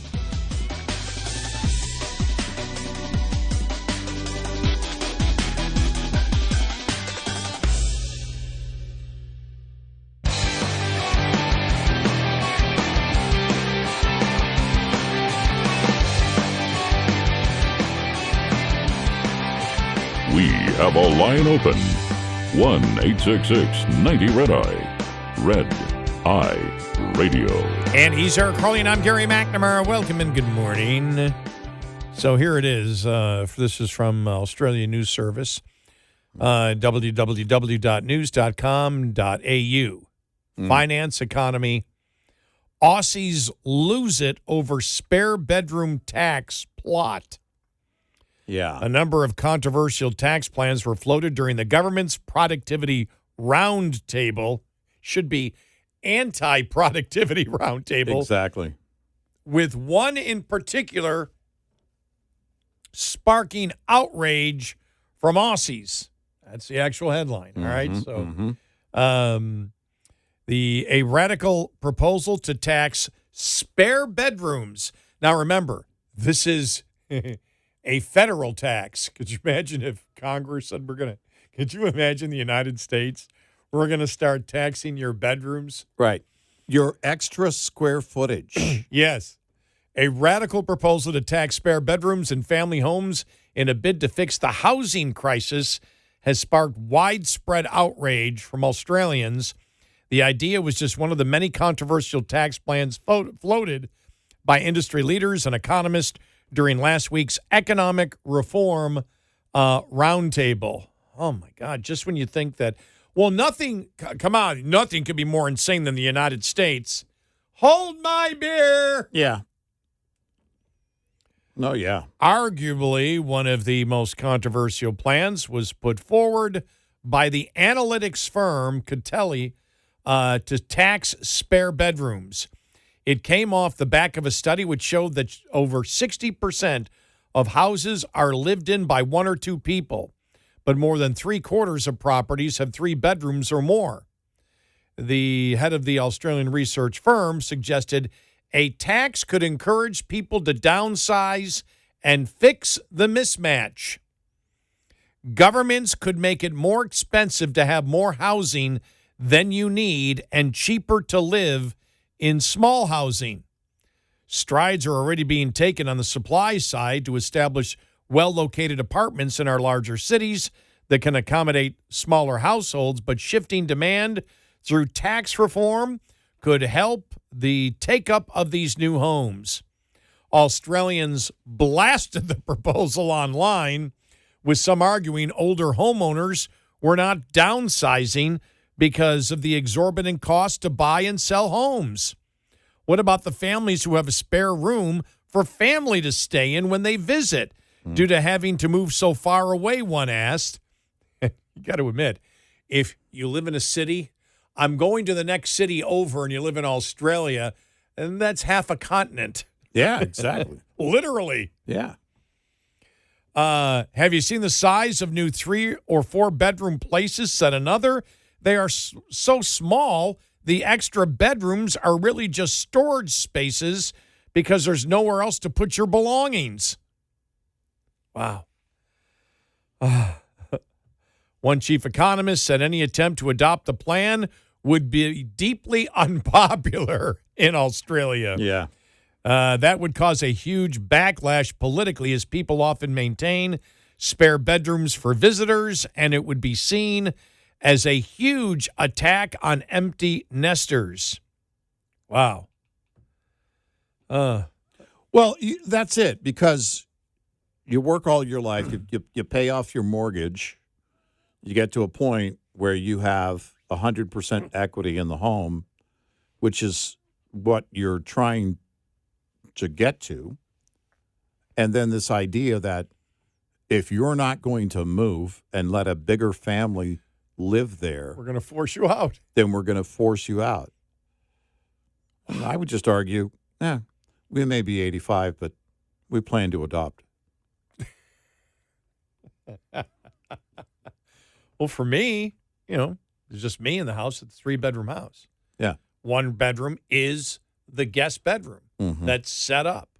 The third one, I do have an inflatable mattress, and I can make it look decent as a bedroom, but that's my workout room. Right. Could you imagine? We heard an American talk show host, they actually have the luxury of a workout room in their extra bedroom.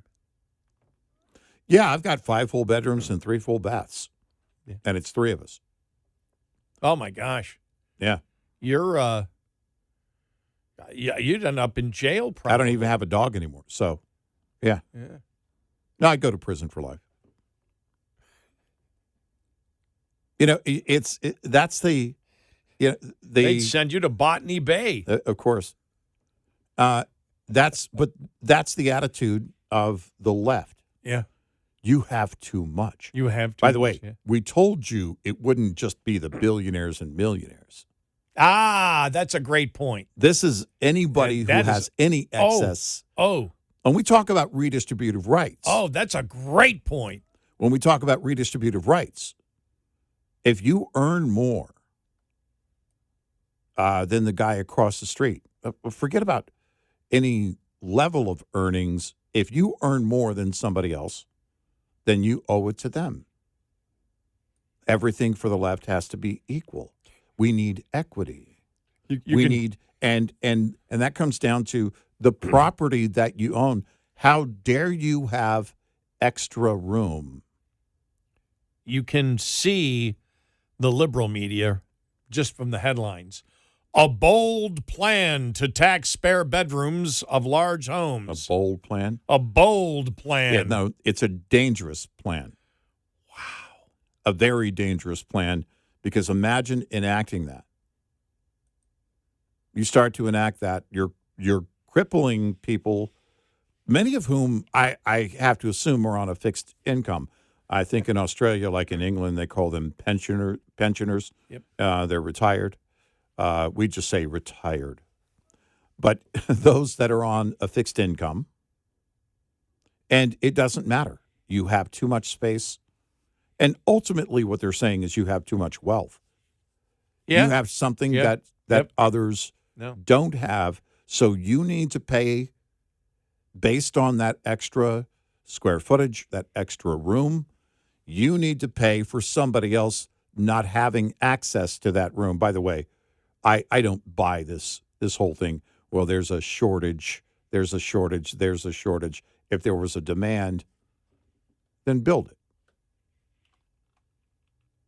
If there's not, and families have to live in smaller homes, okay. We did as a kid. We lived in smaller homes. Growing up, that's all we lived in. In fact, when we lived on an Air Force base, the few times we lived on an Air Force base, we lived in a duplex. Okay, you ready for this? I mean, this is perfect. If you want to know the problem with socialism, because I'd seen these stories a few here in the last year. In fact, I saw it on YouTube. Why does Australia face a severe housing shortage? Primarily because housing supply hasn't kept pace with rapid increasing population growth and immigration, leading to significant housing deficit. Well, why is that? Now, we know how big Australia is. It's massive. Restricted planning laws and complex regulations limit development. Oh. So the government limits the development. Right. They go particularly in desirable urban areas. So they limit development. Right. You create the shortage. You create the shortage, and then what you do is, think about this in the United States. What have we been talking about in the last, Republicans over the last couple of weeks, even from the federal level for states, getting rid of property taxes. You've seen DeSantis talk about it. Texas is actively not only talking about it, but doing something about it. I think either somebody in the federal government, I forgot whether it was Trump or Vance, somebody mentioned the other day that property taxes are getting out of a line in the United States. You had DeSantis going point by point on things that we've made, which is you buy something like a home, you should be able to own it. Yeah. You know, there are other ways to tax people, but the fact is it means you can never own your home, and people on fixed incomes, especially with rapidly growing assessments on fixed incomes, can lose their homes. Now, Texas is addressing that.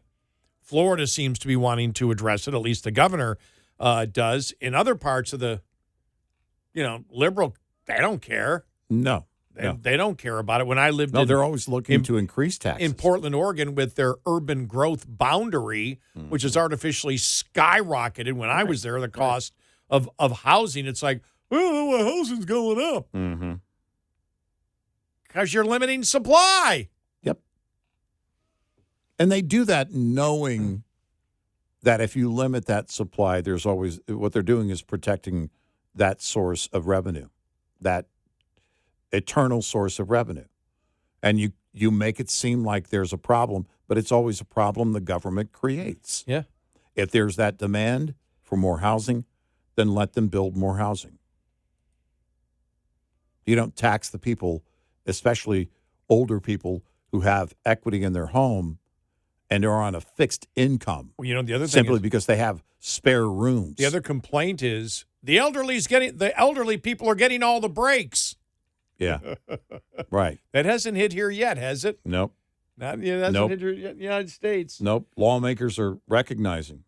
Yeah. Look, that's the group that's been paying, in our case, in Texas, property taxes, much, if not most of their lives, and 65 plus seems to be that line that they're focused on right now.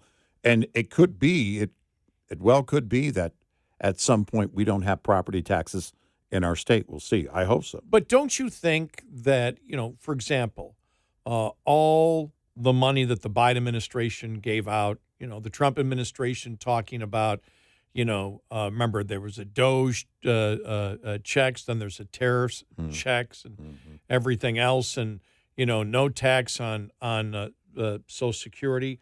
Don't you think it should apply to everybody over the age of 70, no matter what?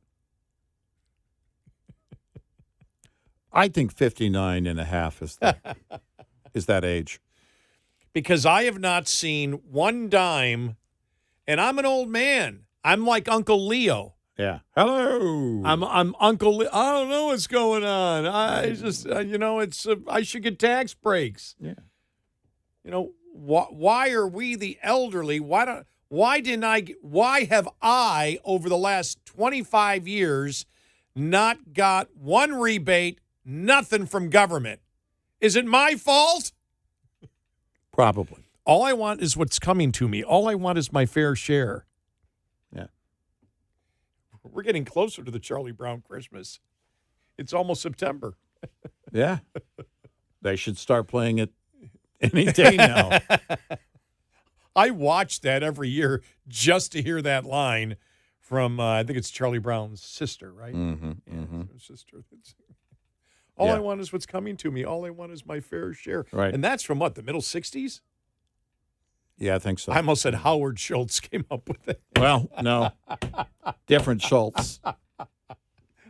Well, it did seem kind of a social justice statement, so it might have been, I thought it might be Howard Schultz from Starbucks. He might have said it at some point. But, oh, my gosh. Could you imagine if they tried that in the United States, though? We're going to tax your extra bedrooms. No, I could see them doing that in states like California, New York. I think we ought to have a federal tax on basements. That's right. Only basements, not attics. Only basements, right, not attics. Right. Because not many people have basements in Texas.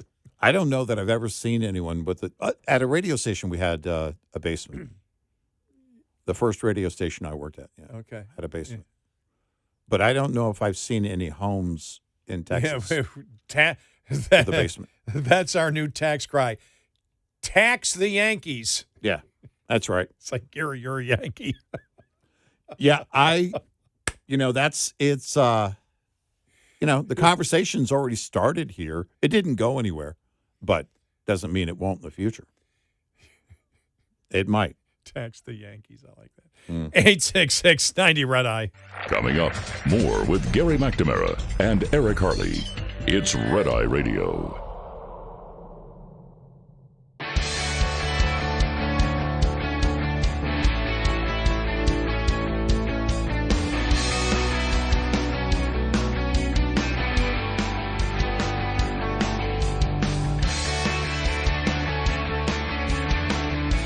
We are Red Eye Radio. He's Eric Harley, and I'm Gary McNamara. Welcome and good morning. Thanks so much for being here this morning. So just a warning as to what might be coming if Democrats come back in power again, just like we're seeing in Australia. Look, if it's happening in any type of Western democracy, it could happen here. And I could see states, I could see like California doing something like this. Well, then let's go on to cars. Families need bigger cars, but other people have cars, a large car built for a family, a minivan or SUV, and it's only one person. Now we've got to tax your vehicle. Sorry. Could you imagine the IRS trying to collect Oh, my gosh. because you had a spare bedroom? Right. What lengths people would go to not my make gosh. it a spare They'd bedroom? literally have to come into your house. I know.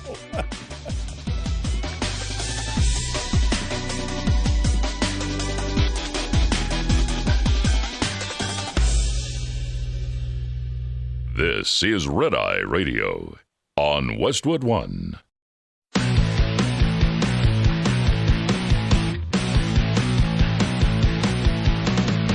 Now, it's Red Eye Radio. Gary McNamara and Eric Harley talk about everything from politics to social issues and news of the day. Whether you're up late or you're just starting your day, welcome to the show. From the Uniden America Studios, this is Red Eye Radio.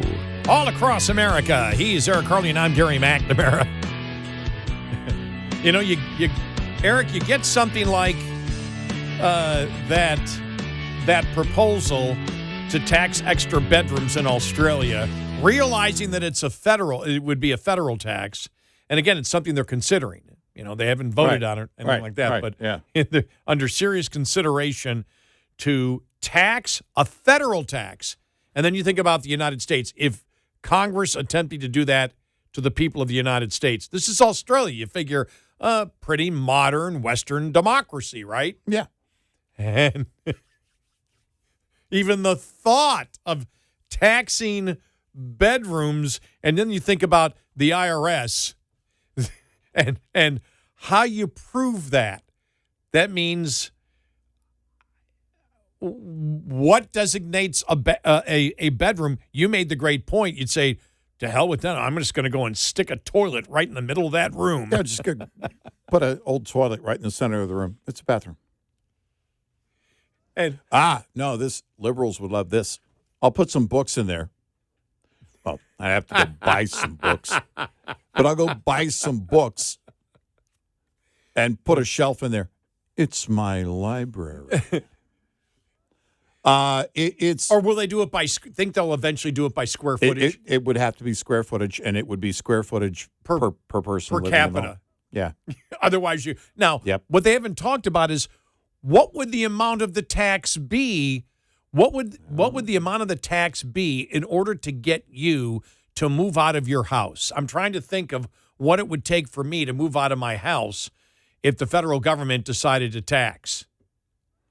Well, I mean, it's all hypothetical, and I know that's the point. I know what you're saying. Well, then that's when the Civil War happens, Gary. Yeah. Well, I'll tell you this. The Democratic Party is losing so many of their supporters. If you want to lose old people, if you want to lose the upper end demographic, then try this. Because you'd be going after people with a fixed income that have 100%, in many cases, yes, 100% equity in their home. And you're going to tax them because they have too much. Now, think about this. Wouldn't that also apply to a widow or a widower? Yes. It would have to. If it's going to be based, and I really think if they were to try and propose this, it would be based on square footage divided by the number of people living in the home, which would mean if you become widowed or widower, no, that's when you have to go. You only get a 1-bedroom home at that point. How? By the way, we know we have some great listeners in Australia. Mm-hmm. Thank you so much for this story. Oh, yeah, we love it. Because how many square feet does a human being deserve to live in? Right. Could you imagine that debate in Congress? Could you imagine that debate? We're giving each human being 80 square feet. Well, that's a van. Well, that's our next suggestion. Everybody live in a van. You look at the very beginnings of the subprime mortgage mess. And we pointed this out during that whole thing. There were people buying too much house. They couldn't afford it. Right. Which is a very different scenario because Fannie and Freddie, government-sponsored entities, were involved and were backing these loans. Take Fannie and Freddie out of the equation, it never would have happened because lenders would have more teeth in the game. So when you look at that entire equation, back then, we were saying, well, that's fine if you want to get into a home, if you've been renting all your life, want to get into a home, you get into the home you can afford, which could mean a smaller home to begin with until you build equity down the road. You can upgrade to a larger home. Well, now we're at the point of liberals, at least in Australia. A few people have talked about it here.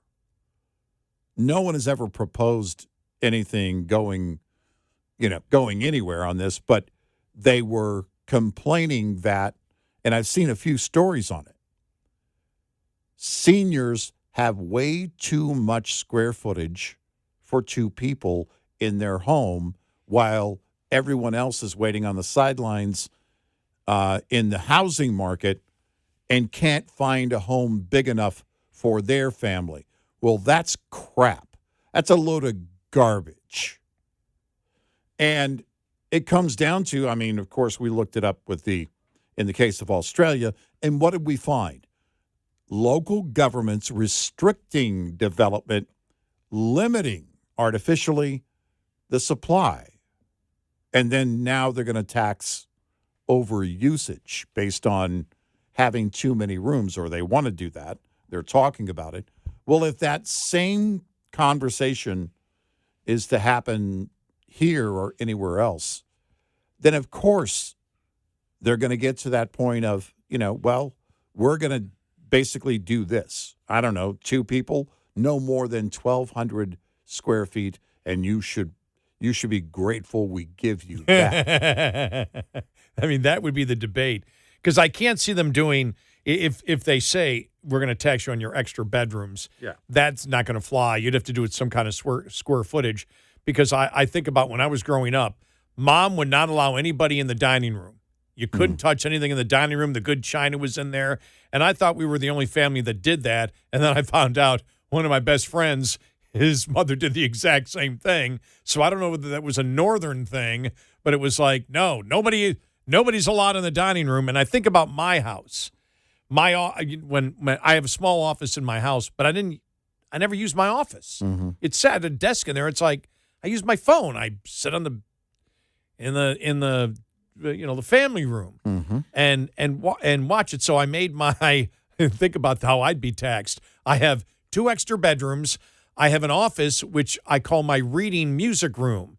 So I've basically set it up nice, couple of, real nice, comfy, chairs, couch, lean back, a little, when I want to read, it's a great place to do it. Play music. I've got it decorated, but very, very nice and cozy, but I don't use it a lot. Right. I just don't have time. But the biggest wasted room for me is the front sitting room. Yeah. It's like a sitting room. Right. I'm not in. Yes, I am. I'm in there a couple of times a year to shampoo the carpeting that doesn't need any shampooing because there's no traffic ever in that room. And there's some knickknacks and stuff in there. It looks really nice when you come in, but nobody ever uses that room ever. So I'd have 1, 2, 3, 4.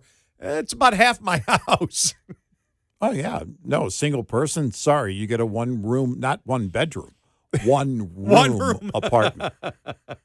Like I said, 80 square feet, everybody move in. Van life is mainstreaming in Australia. Everybody gets, oh my gosh, 80 square feet. I love that story. That's my story of the week. When I first read it, I said, okay, that's false. That can't be true. Well, nobody be that stupid to tax. Well, and there's always a lot more to it. Again, the government limiting the supply, and then this idea that they would tax, the excess of anybody who owned a home that was too big for the number of people living there. That's something that is right out of the leftist playbook. If you want to completely turn off the senior population of voters, then go this route. Because can you imagine? Because ultimately, what if you don't have the money to pay the tax? Then there's a lien on the home. Which means ultimately you lose the home. Hey, mate, we don't like this. We don't like this. I reckon. Now I'm going to start living in the States where things aren't so crazy. Hey, when did things get so crazy in the States? I'm going back home. I'm going to live in the dirt, in the outback, and I'm done. I ran into a truck driver from Australia. He was great in Branson, Missouri. And he goes, I live the eternal summer. I come up here, run a trucking operation when it's summer here, and then when it's winter here, I go back home and running a big operation down there. I'm always in the summer. Guy was so great. Had the biggest smile on his face. He was living his dream. The thing is about the Australian accent, it always sounds like, because of their accent, they're having more fun than anybody else. Yeah. It's like, come on now. And sometimes you got to, the inflection is like are you asking a question? I'm not asking a question. Are you asking a question? But apparently, with what's going on with their government, they're not having more fun than Americans. It's not fun at all. That's not a bedroom. It's where I keep all my Crocs. And I don't mean those stupid, funny shoes you wear in the States. Actual crocodiles and kangaroos. A whole room. Oh, man. It's just insane. In case you just tuned in, we're just talking about the proposal in Australia to tax bedrooms of your home because people live in homes where they're not using all their bedrooms. Yeah. Now, so you'd have to prove you're using the bedroom. All right, I got to tell something. Me and the missus, we don't sleep in the same room. Also, I have multiple wives. We each get a room. I have to ask, have they banned pets yet in Australia? I mean, I'm assuming they'd be the next thing because I'd be thinking, okay, no, I'd use the bedrooms, the extra bedrooms, and have you would have to make one of the bedrooms the cat's bedroom. The cats, yeah, make the and then dare the liberals to counter you on that. Well, no, this is because when planes fly over, my cat gets scared. And to answer your question, the yes. woman from Seattle. And to answer your question, yes, that is a skirt on my cat. My cat is wearing a skirt. That may be the memory of this year. Yeah. When I was doing that story and telling you that story about the woman that was anti the Blue Angels and wanted the Blue Angels not to fly over because her cat was scared. And I was looking the whole time at the cat. I had the cat here on open up on a window on my computer. And I don't know why. I don't know if I invited you to look at it or you just came over to look at it. Yeah, I walked by. Yeah. And you walked by and you said, well, that's the cat. He goes, yeah. He goes, well, the damn thing's wearing a skirt. I go, I know. Well, isn't that abuse to begin with? Right. You dress the cat every day. I happen to know. Cats don't like to be dressed up. I happen to know. 100% true. A cat has never asked to wear a skirt. I know that to be a fact. Say that in your Australian accent. All right. You're going to first, you got a dress on the cat. That's a problem. I happen to know, and this is a fact, not one cat has ever asked to wear a dress. What's wrong with you?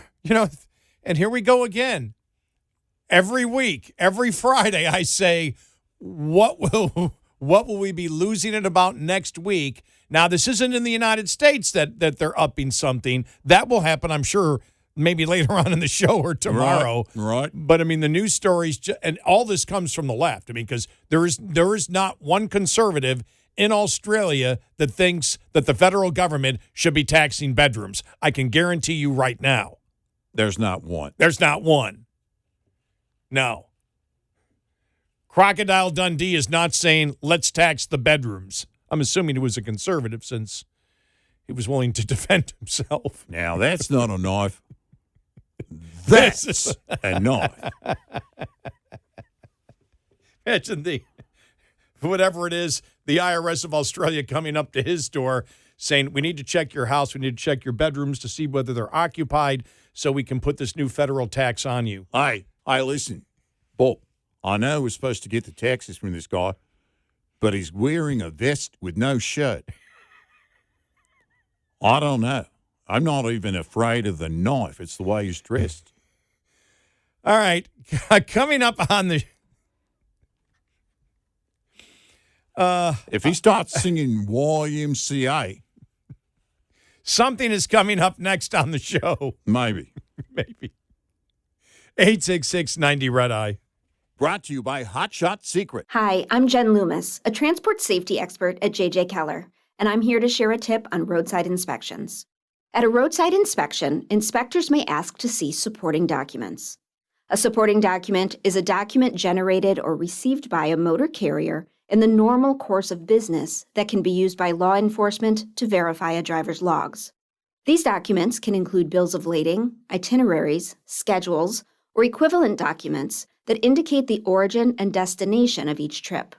They can also include dispatch or trip records, expense receipts related to on-duty/not driving periods, including receipts for meals, lodging, and fuel, electronic mobile communication transmitted through a fleet management system, and payroll records, settlement sheets, or equivalent documents that indicate payment to a driver. Drivers using paper logs must also keep toll receipts. Supporting documents must contain the driver's name, carrier-assigned identification number or vehicle unit number that can be linked to the driver, the date, the name of the nearest city, town, or village, and the time. This tip was brought to you by J.J. Keller & Associates. Visit us at jjkeller.com. Lines open for your calls. 866-90-RED-EYE on Red Eye Radio.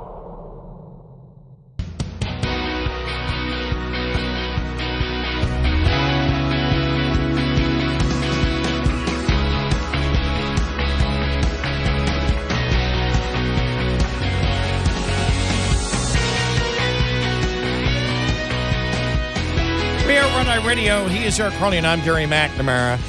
All right. Things that related to stuff in the past. Okay? All right. This I saw this, Britt Hume put this out yesterday. Then I read this piece in the New York Times from James Kirchick talking about Adam Schiff. Okay, ready for this? Because this will bring back memories. Two stories, one now, one after the bottom of the hour, that will bring back memories for both of us. Perhaps the worst offender. This is calling out Adam Schiff in the New York Times for his dishonesty on Trump and Russia. Perhaps the worst offender, remember, in the New York Times, worst offender in this regard was Adam Schiff, then a congressman and now senator. A talking head at the time, he exploited his position as the ranking Democrat on the House Intelligence Committee to inform the American people that he had access to secret information proving that the president of the United States colluded with the Russian government to win the 2016 election. Speaking in tones and with lawyerly precision, he appeared the furthest thing from a wide-eyed fanatic while casting his aspersions. But when the Department of Justice released the former FBI Director Robert Mueller's report in April of 2019, it did not contain evidence of collusion. His claims exposed that not only did Mr. Schiff act as if nothing had changed, he dug in further. If McCarthyism is defined as an abuse of power involving reckless accusations of Russia based on insinuation and hearsay, then Mr. Schiff was certainly guilty of using McCarthyite tactics against Trump. Yeah. We'll discuss that. Wow. Because a couple of ways to look at that coming up next.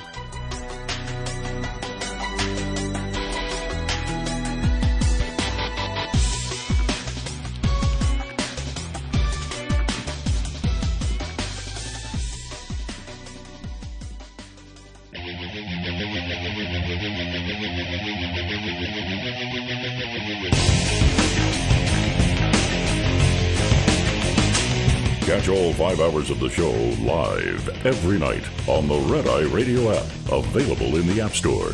Red Eye Radio. And he is Eric Harley, and I'm Gary McNamara. Welcome and good morning. So, yeah, that piece in the New York Times, and James Kirchick is a contributing writer to the New York Times. And Britt Hume, posted that part of it, of his article on Adam Schiff, and said, finally, someone in the mainstream media calls out Adam Schiff for his dishonesty on Trump-Russia. This from James Kirchick, writing in the New York Times, and goes through the whole thing. Everything that we have said, that Adam Schiff lied about what the intelligence said about Trump colluding with the Russians. He said it over and over again. Now, the only part that he doesn't have right is Devin Nunes all the time was saying, as the opposition leader of the House Intelligence Committee, that Adam Schiff was lying, that the intelligence did not exist. And so we knew it at that point. There was no reason for Devin Nunes to hold that point of view. But when Mueller came out, we did realize that Adam Schiff was lying. And then when Adam Schiff went on The View, Remember that? Mm-hmm. Went on The View. Mm-hmm. Well, what do you mean? It was him, right? It was Adam Schiff that went on and said, well, Right. my evidence was the Trump Tower meeting. Right. And they just, because they're completely ignorant. Which had already been vetted. Yeah, because they're completely. Long before that. Because they're completely ignorant on anything that's not in their tunnel vision at the moment. Right. There was no response back. Just, oh, yeah. Mm-hmm. But there was absolutely nothing. He lied to the American public. Now, what really got a lot of the people that responded to Brit Hume is when he said someone in the mainstream media calls out Adam Schiff for his dishonesty on Trump and Russia. And the point many of the respondents made was, well, they're just letting him out to dry. It's something that you and I talked about last week. Yep. That the Democratic Party is really split now. And you and I asked this question. We hadn't seen anyone come to the defense of Adam Schiff. We're like, wow. And you don't see anybody vocal trying to defend Brennan or Clapper or even Comey. And we said, are they ready to throw them under the bus because they don't fit that the new communist, socialist, Democratic Party, what else can we throw in? The insane, the weak, because Mamdani couldn't do the lift. Oh, yeah. The weak socialist communist party. Yeah. Of a portion of the Democratic wing of the party. Yeah. They don't care. They don't care about Adam Schiff. They don't care about Clapper. They don't care about Brennan. They don't care about Comey. They don't care about Hillary. No. They don't care about any of them. No. But you haven't seen, and you and I thought, well, you're going to have some of the senators come out and, passionately say, no, we defend Adam Schiff. They've been quiet. Only Adam Schiff was defending Adam Schiff yesterday. Yep. On the Sunday morning news shows. Yep. And so that's what we're wondering. Do they not care if Trump gets everybody? Because they can simply say, we're not associated. That's the old Democratic Party. We're not associated with that. We've got our hand. That's Obama. They don't care about Obama. They don't care about Hillary. They don't care about Clapper. They don't care about Comey. They don't care about Adam Schiff. No, I really think that I think it would be the case anyway. I think there would be, this natural moving away from and separation of the old guard. And I think Newsom is in that category, the old guard. We'll see what happens in 28 if he runs, but they don't have any need for them. They don't believe the Mamdanis, the AOCs, Jasmine Crockett, they don't see any of these people as the future, and Adam Schiff is no longer useful. Because here's what they look at. What are the numbers when it comes to Adam Schiff? All right. He's a senator in California. So if something happens to him and he's no longer in office, that senator's still going to be a Democrat. Right. Whoever replaces him, if he's no longer in the Senate, will be a Democrat. If they're even worried about that. Right. I have to throw that in there because this is not normal politics. Right. You've said it so many times. They don't care about their party. They don't care. They care about them and their particular their own movement. profile. Yep. And that's what, that's what it comes down to, I think, to a large extent. It used to be the rock star. Now it's the TikTok star. But it's a TikTok approach to American politics for the left. They're only worried about their own profile in the moment. They don't care about the party. I don't think they really care about bringing, on a large scale, on a national scale, voters back.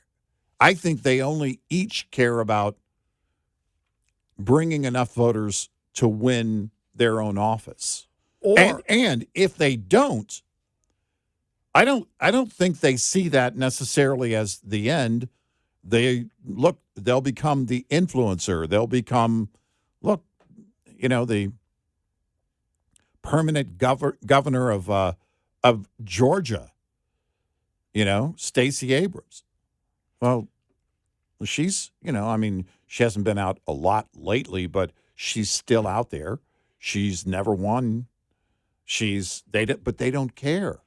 They really don't care. It's about their own profile and about their agenda as activists. But it's also about satisfying the urge to rage.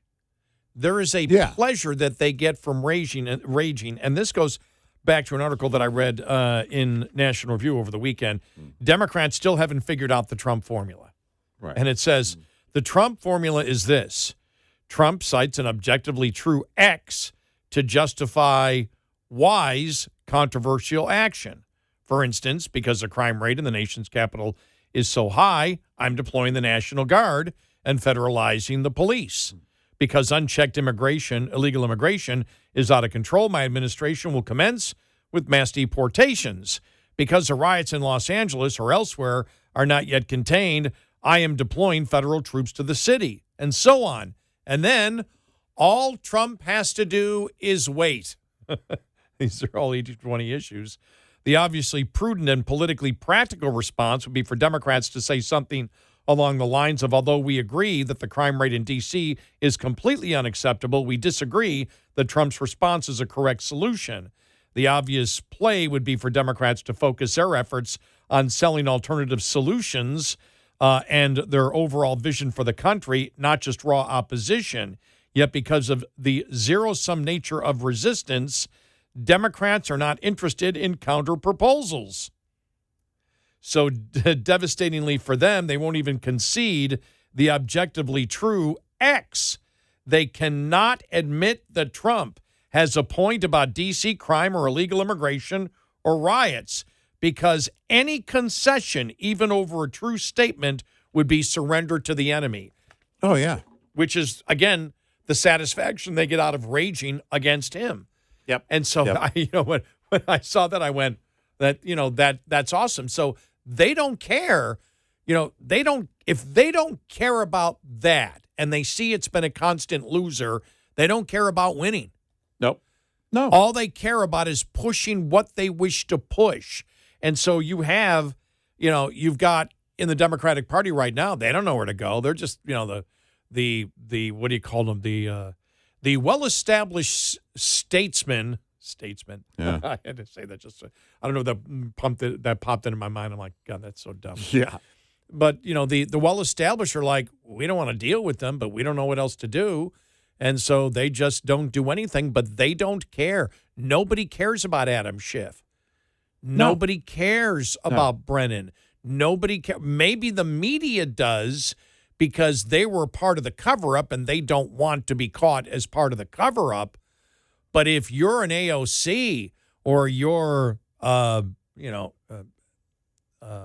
Mamdani or Jasmine Crockett or, even a Bernie Sanders, you just say, I had nothing to do with any of that. Right. Because as a member of Congress, you didn't. So you, as a member of Congress or a senator, even if you're radical and trying to pretend that you're sort of in the middle, you really don't care what happens to these people. They're of no use to you anymore. They're disposable. Yep.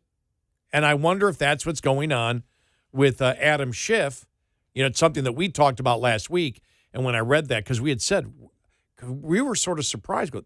Nobody's defending Adam Schiff. Nobody's defending Hillary. No. Damn, they're taking shots at Obama. Nobody defends Obama. Nobody's really coming out. All you hear is Jasmine Crockett in her new fake urban accent, ranting and raving incoherently. You don't see AOC as much. But so much of the focus has been on Mamdani and the ridiculous, thing we saw over the weekend. But then that was mocked. There were memes on that, as we told you, our friend Steve Byrne with the Mamdani trying to bench press. It's like, perfect socialism. He puts in 50%, and then he has to be helped with 50%. That's right. Exactly. And question, and we said it was going to happen. AOC, is she aging out? Not her age specifically, but the fact that she's been at it for several years now and very loud for several years, is that losing its appeal to the far, far left? We've asked the question about Newsom. is Newsom living in a dream world where he believes? Yeah, I did see something over the weekend, though. It was like, yeah, Newsom, run. We'll just keep running this video, and it just shows all the homeless encampments. Oh, my gosh, California. yeah. And we've always said the problem with him is, do you wish to be California? If you wish to be California, vote for Gavin Newsom. Right. And so, but forget about that. Forget about even the substance of it. It's the imagery. He's part of the old guard. Oh, yep. Not part of the new guard. And what helped kill him was hemming and hawing over the transgender issue. Yep. He made a statement on it. Well, I think it's unfair, but always qualifying it. It's like, you can't qualify it. You've got to be fully aboard. And he totally botched the handling of the wildfires, the response that at the state level, along with Mayor Bass, and the botched response at the city level. He even got mocked from liberal circles on his attempting to impersonate Trump. Right, yeah. Oh, my gosh. His podcast gets destroyed. I think he's delusional in his own world, in that blue bubble, still thinks he's going to be able to carry that outside California. I don't think so. No. I don't see that happening. I really don't. There's been so much, and we said this, I think, the day after Election Day. The most fascinating thing over the next 4 years will be, how does the Democratic Party try to rehabilitate themselves, evolve, change? And the answer, wow. Because we said that beginning of November last year. We're in August now, almost September, they haven't attempted to rehabilitate at all. In fact, they've doubled down on everything that made them, lose. They keep burning in the same direction. And you can look at the Republican Party and go, yeah, they've made some mistakes, but this is the opposition. Yeah. And sorry, but stuff like Cracker Barrel doesn't help the left. Doesn't help the left. Doesn't help the Democrats because at all. it's this woke approach. Yeah. And nobody wants that. And now the more in California, more of the girls aren't going to competing in volleyball because the one man is in it. Right. And I'm like, where's Newsom on this? He opened his mouth and he's completely quiet. Mm-hmm. And they haven't changed at all. The only way they've changed is doubling down on all the insanity. Yeah. I thought they don't know anything else. Because what do? You can't reverse it. The mob will come after you. You can't. You can't change directions. You've indoctrinated generation after generation here. And then what are you going to do? Walk up and go, and that's the wrong thing to do. I swear, Trump could announce reparations. And the Democrats would be against reparations. And universal health care. And universal health care, right. And they would protest. 866-90-RED-EYE. Get in touch with Red Eye Radio, toll free at 866-90-RED-EYE.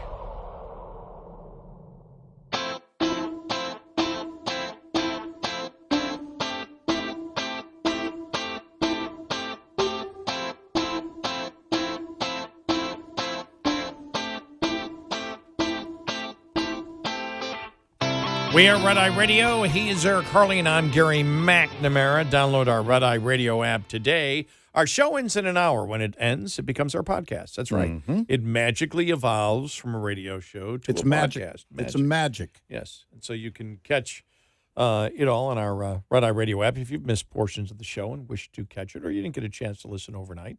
Also, if for some reason you cannot listen to one of our great radio stations that carries us, and thank you to all of our great radio stations out there. We do appreciate it. Thank you. For some reason, if you can't during the show, we do stream all 5 hours of the show live on our Red Eye Radio app. And thank you for listening.